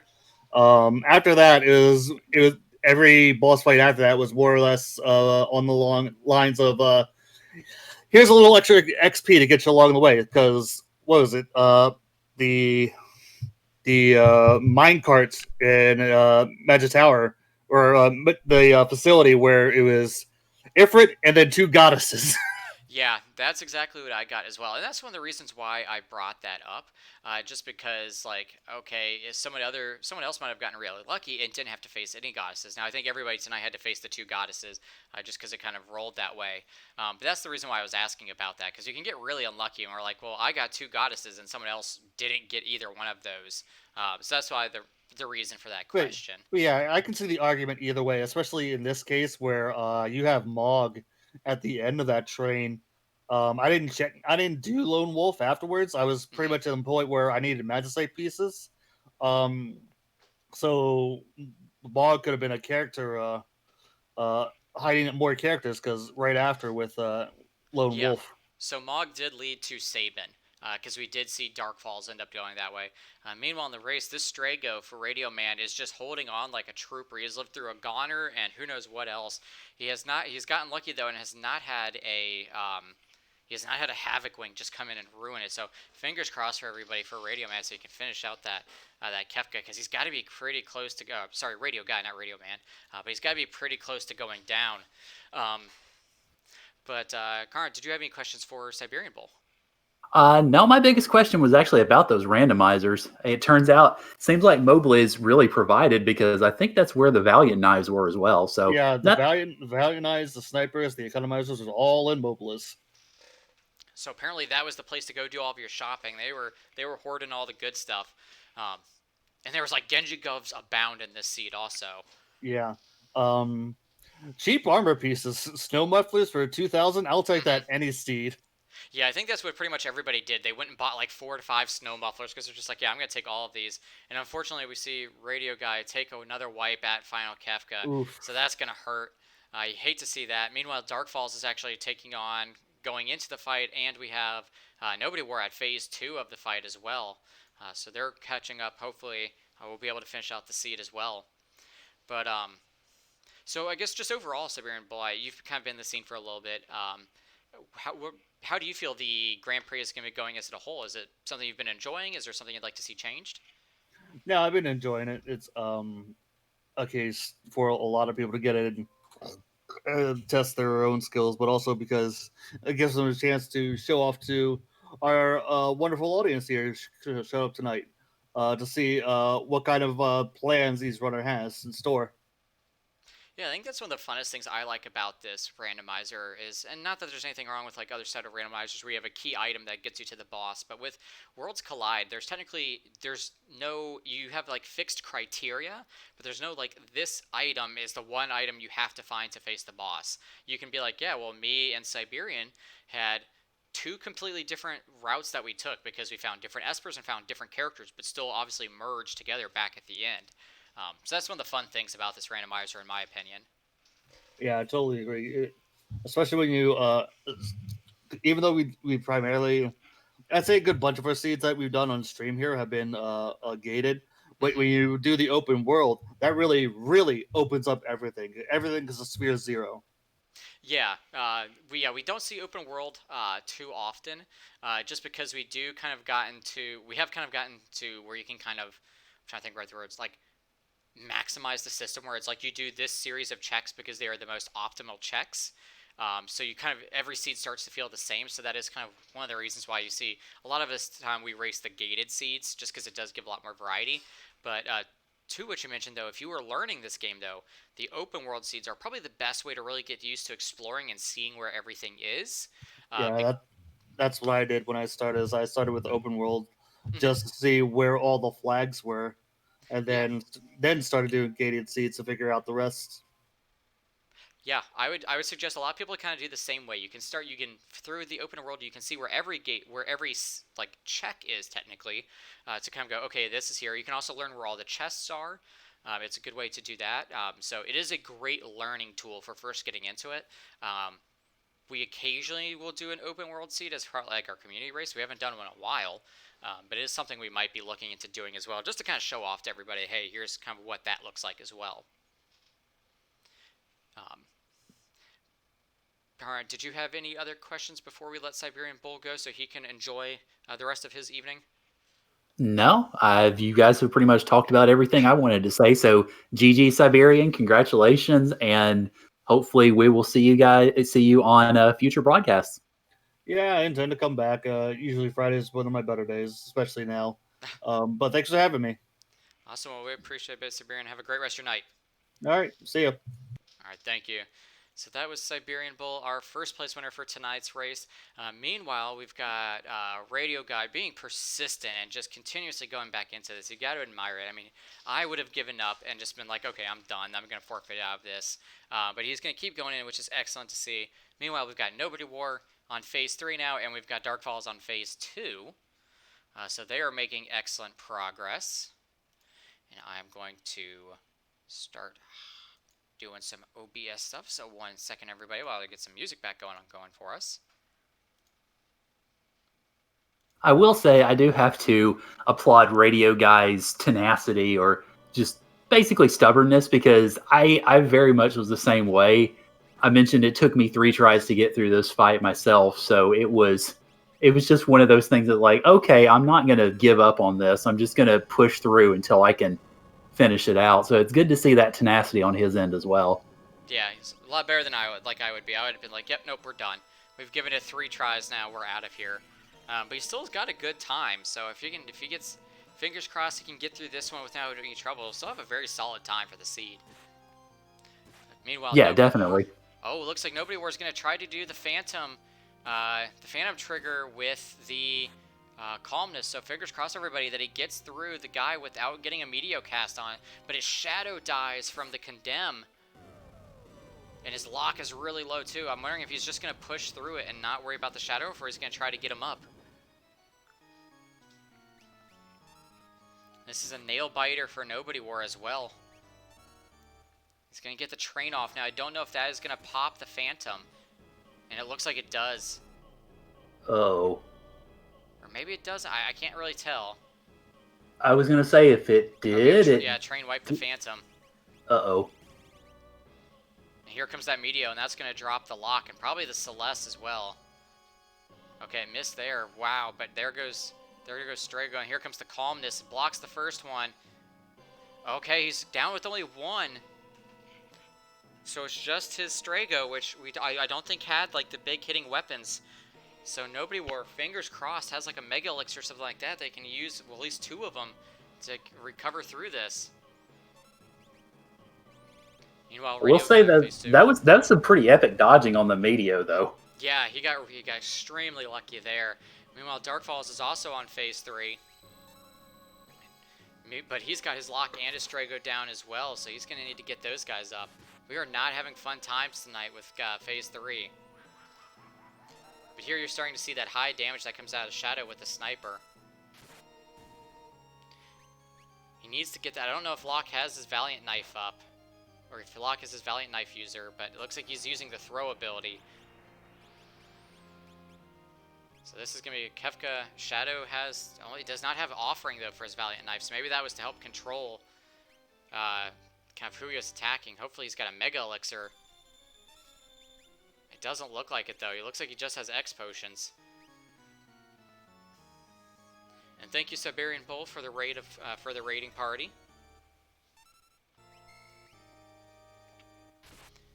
Looks like Dark Falls is going to has the Celeste and the Shadow up, but really you want to see him get that, at least the lockup, I imagine, as well.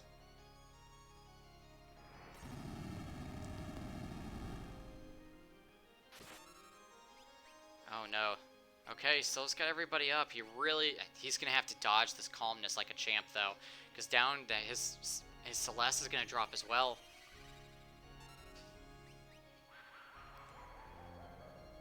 This is not looking yet good. There goes the Celeste. He needs to get people up.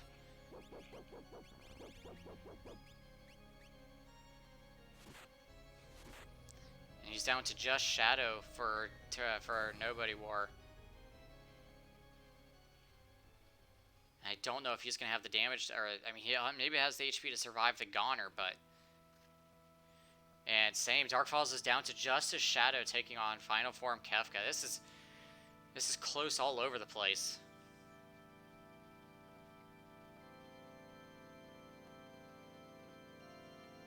Meanwhile, Radio Guy still working on phase 2. Let me double check to make sure his stream is not... There it goes.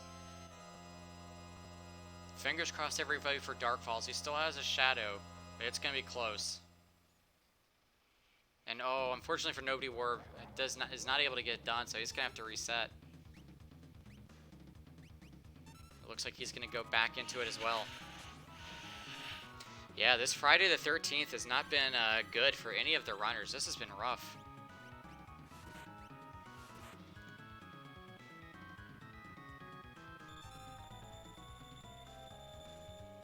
Alright. Darkfalls does, however, have the Mega Elixir to live through the Goner. Or, sorry, through the Fallen One. Maybe he'll be able to do this if he has his sets or just using health over and over again.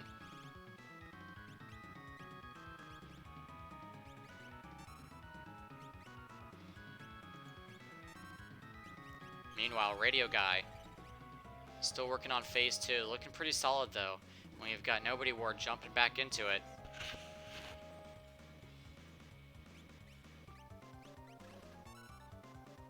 So yeah, everybody, give Darkfalls your energy. He is going to need it. He's dealing decent damage, though, with the rest of his characters. And he should be able to live through this Goner. I was going to say, if he can get his Edgar healed up in time, which it looks like he's going to be able to, because he's got that X potion queued up. So yeah, there it comes. Yeah, I think he's going to be able to be okay to get through this. He's got the Goner will be damage split because it's not a single character.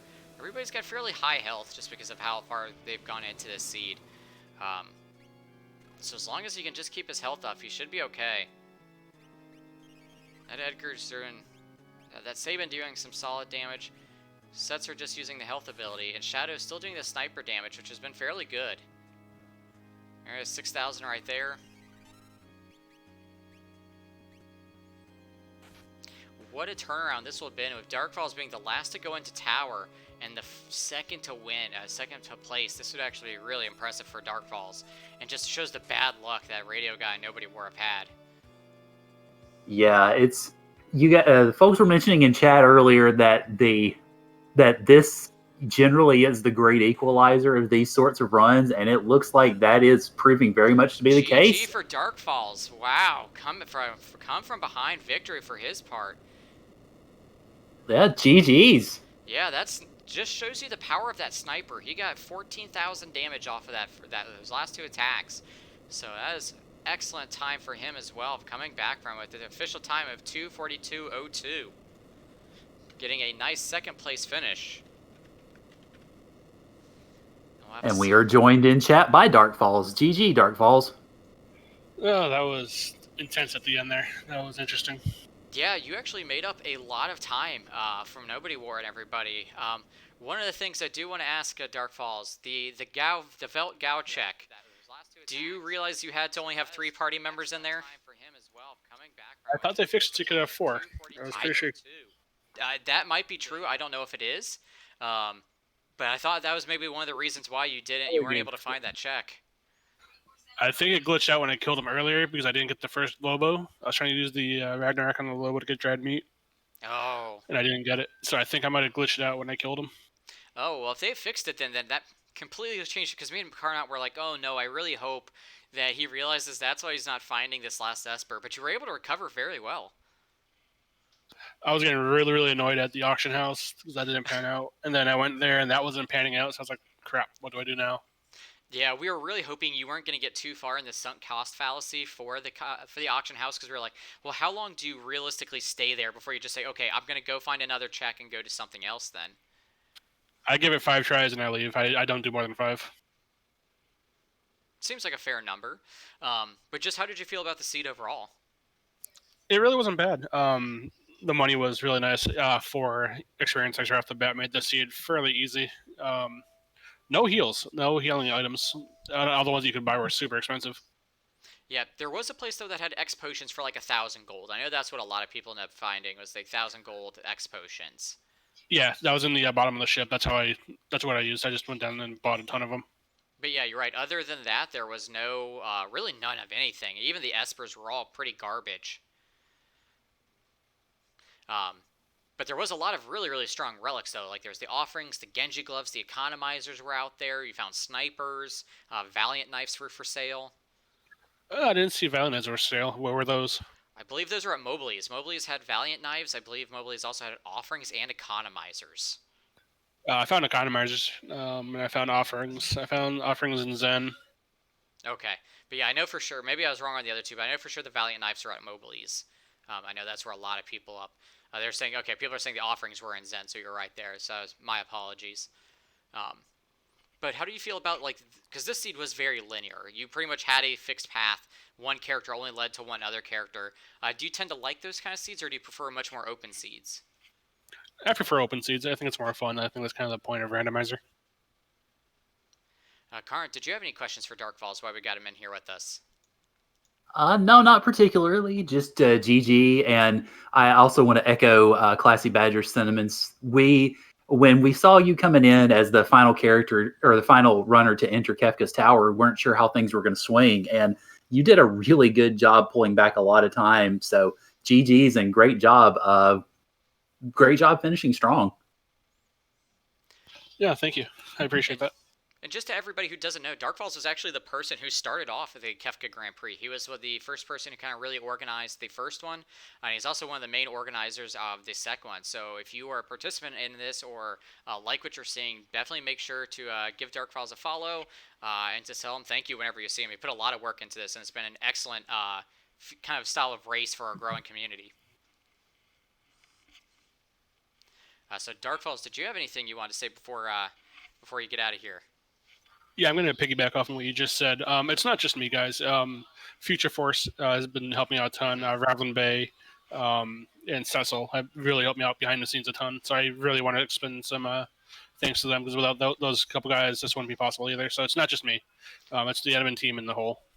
Yeah, I'm glad you did mention Future Force and the others as well. Future Force has done an excellent job. He's the one who really kind of got us to be able to do these Monday and Friday races that we were showing off for the Grand Prix. So thank you so much, Dark Falls, or not Dark Falls, but Future Force, for really setting up that and organizing everything there. Cecil he has been one of the main pillars of our community ever since it began as well, providing a lot of knowledge, information on how the game works and everything like that, and really kind of help troubleshooting. So exactly like Dark Falls says, we have such a great admin team here. I don't think we could do half as much as what we did. And then, of course, our excellent Ravelin, another pillar of the community, an amazing commentator. So, and of course, thank you to Atmatech for this phenomenal game that he's put together. Of course, can't do this without Atma. Of course, and it has been amazing on how fast Atma's been willing to give us patches and everything, put new updates into there, take so many suggestions on how things could change for this randomizer. It's been amazing on how fast it's grown and how much new stuff gets in there every single patch in such a short time.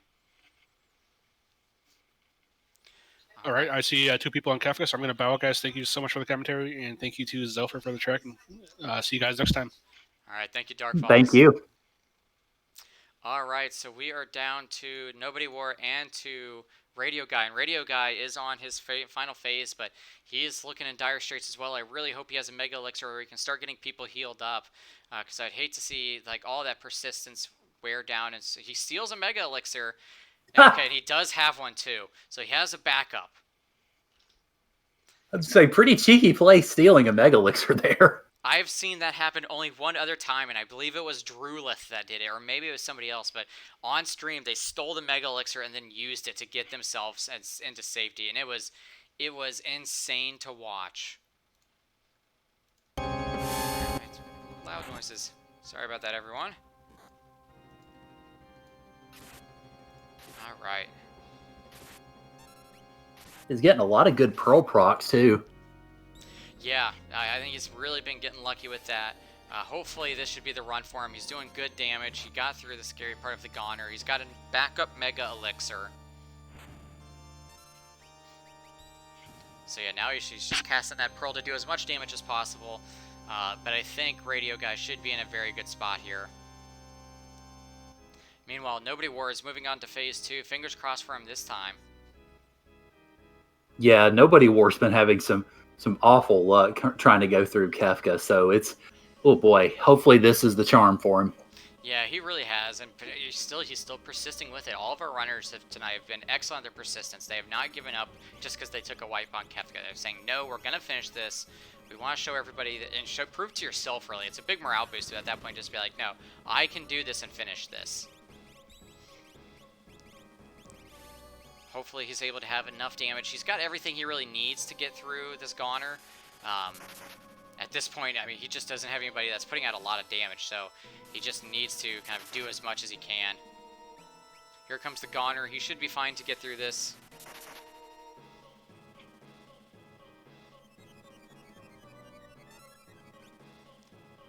Alright, let's see. Hopefully, fingers crossed, everything should be fine there. Yep, nobody drops. He's in good spots. Still got X potions. But he's just been healing so much. He hasn't been putting out that much damage, and he really needs to get some damage out there. Otherwise, he's just going to keep going through this, and eventually he's going to start casting Havoc Wing. That's really going to hurt. Yeah, it's one of those that when you sort of fall into that healing loop, it's kind of hard to get out of it. Yeah, but sometimes you just need to push through it. You need to be like, okay, I just need to start attacking, and here comes that first Havoc Wing. Surprisingly, Gogo lives through it. I guess because he has multiple people up, the damage is still is not as high as it should be. But you can see, for the past couple turns, he's just been casting X Potion, X Potion, X Potion, and he needs to do some attacking. He needs to start putting out some damage. Because otherwise, yeah, here comes the train, and he's going to get everybody blinded, and if he's going to spend the time using, like, remedies and everything, he's just kind of getting, exactly like you said, into that healing loop. And I don't know if he just doesn't have any good equipment to attack with, or what's going on. I'm not sure. I mean, it almost feels like he's anticipating obviously more damage to come in. Yeah. Or, I mean, now he's being a little bit more aggressive with, now that Kefka's gone into the BC phase. So maybe he was just waiting for that to sort of go for it. Yeah, I don't know. It'd be interesting to ask him there, kind of, if he was just, because he's wiped so many times, and there he goes. Kefka finally going down for Radio Guy. It might have been he was just so, kind of, you've wiped so many times on him where you're just like, I can't let that happen again. And I'm wondering if that's what it was, and he just didn't want to take the risk, which I can completely understand. Like, if I had wiped 2 to 3 times too, I'd be like, I'm not risking anything at this point. But GG to Radio Guy with an official Discord time of 2:51:50. Yeah, it's GG's Radio Guy. And we will endeavor to see if he will join us for a few questions momentarily. Yep, we'll see if he's... So it does look like he's going to be available, so we'll get him in here. And we are joined by Radio Guy. GG's, man. I'm impressed by your persistence. You stuck to it. Let's see if he can hear us. Looks like we might be having some audio issues with Radio Guy. Meanwhile, we've got Nobody War on phase 2, working through it.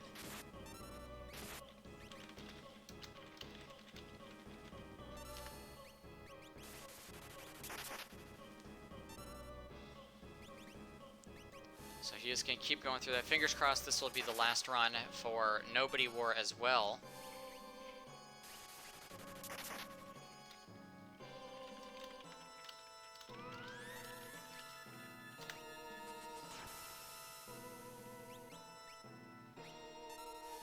It looks like he should be okay, as long as he just does not get some bad procs here. He really needs to make sure that that lock stays up, because I think that's one of his primary damage dealers. Yeah, that's what I've noticed when he's been doing his previous runs through.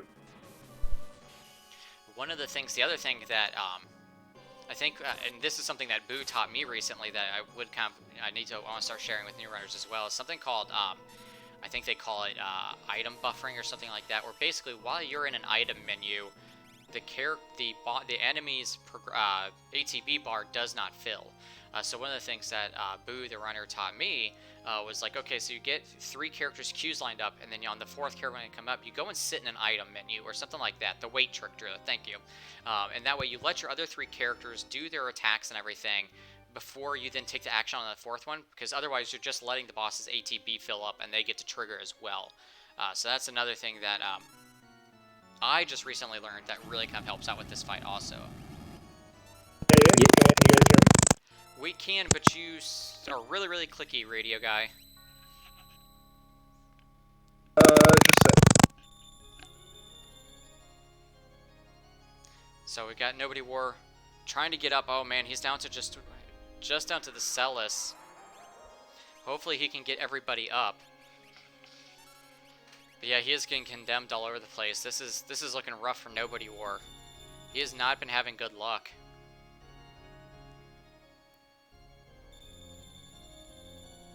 Is that any better? Unfortunately not, radio guy. You're still clicking a lot.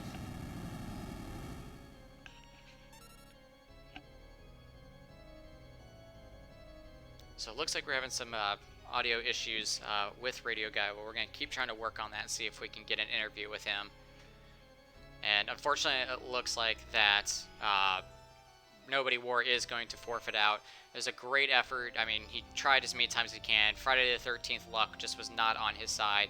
But please, everybody, give GG's to Nobody War. It was an excellent attempt. I don't think I could have attempted as many tries that he did. So everybody, like I said, give your GGs to him. Yeah, definitely GG, Nobody War. I was there earlier today myself, so I definitely get it. And we'll see if he is up for talking. If this isn't any better, I can. I'll go ahead and pass on the interview. It actually is much better. Okay. GG's, Radio Guy, thank you for joining us. 3 tries at Kefka. That is not ideal. No, well, it's Friday the 13th, and he was not being friendly to you. He wasn't being friendly to anybody. I was going to say, it sounds like I wasn't the only one that had some issues here at the end. Definitely not. I mean, I think all the runners pretty much had. I think the only one who got through it the first time was... No, even Siberian Bull wiped through it. And I know I wiped through it as well when I did my seed, so nobody had a fun time of it. But what were just about your thoughts about the seed as a whole overall? Fun seed. There wasn't a whole lot of, like attack, like dealing options. I finally found at Ragnarok, which was nice. Fairly linear. It's like 2 weeks in a row now where it just has ended up being just like there's not multiple paths to branch off to. I figure, I mean, tell me if I'm wrong, but did everyone kind of go the same route? Yeah, everybody took the exact same route that you did, which I think is really the only route you could take. You were kind of fixing to going to that one path in this seed, so. Yeah, I think the only other thing, like I don't know what was at Fanatic's Tower. I think that was the only thing I never checked. That was Golem. I only know that because I did it, but none of the other runners did it as well. It's one of those, like, you see an Esper down at the bottom of Fanatic's Tower, and you're like, it's not worth it. I mean, it would have been, looking back, at least hindsight being 2020, it would have been nice. But yeah. I just didn't have the magic there at the beginning, and I was at the near the end of the final checks there. I was like, no. Once I even had the magic, I'm like, I'm not going to go do it. Yeah, I think the only reason I knew it because I was at 11. I was at 11 Espers, and I was just like, well, I know Fanatic's Tower is probably going to be an Esper, so I went up and ran and did it. But overall, though, the seed had a lot of great items. There was Valiant knives all over the place, Genji gloves, offerings. Where were the offerings at? I believe they were saying the offerings were at Zen, if I remember correctly, in the relic shop there. Alrighty, well, I know you've got someone waiting in the wings, but I just it was a fun seed. Thank you to everyone who commentated, restreamed, tracked, and as always, Atma for developing this. Yep, and thank you so much, Radio Guy, for joining us tonight. Have a great rest of your evening. You too. Bye-bye. Yeah, GG, Radio Guy. Thank you, Karen. All right, everybody. So we're just going to go ahead and do a quick wrap-up. Nobody wore completely understandable isn't feeling up to the interview tonight. I cannot blame him. I don't think I would be either. So we're just going to go ahead and wrap things up. Carnes, anything you wanted to mention before we head out?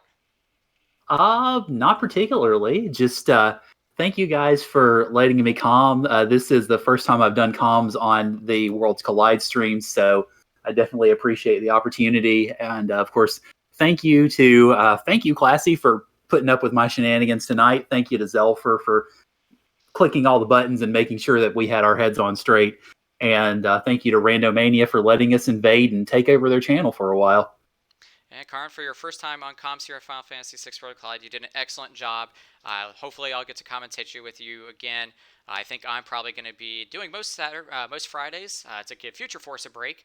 But thank you everybody for joining us here at Final Fantasy VI Worlds Collide's Kefka Grand Prix, the Friday edition. Next week we will be back Wednesday and Friday, same time, with a new set of flags, some 8 new runners for each day. Thank you again, like Karn said, to Atma for developing this amazing randomizer. Thank you to our amazing admin staff, Cecil, Dark Falls, Imperatus, Marth, Ravlin, Future Force, everybody who's in the community that is always doing such a great job.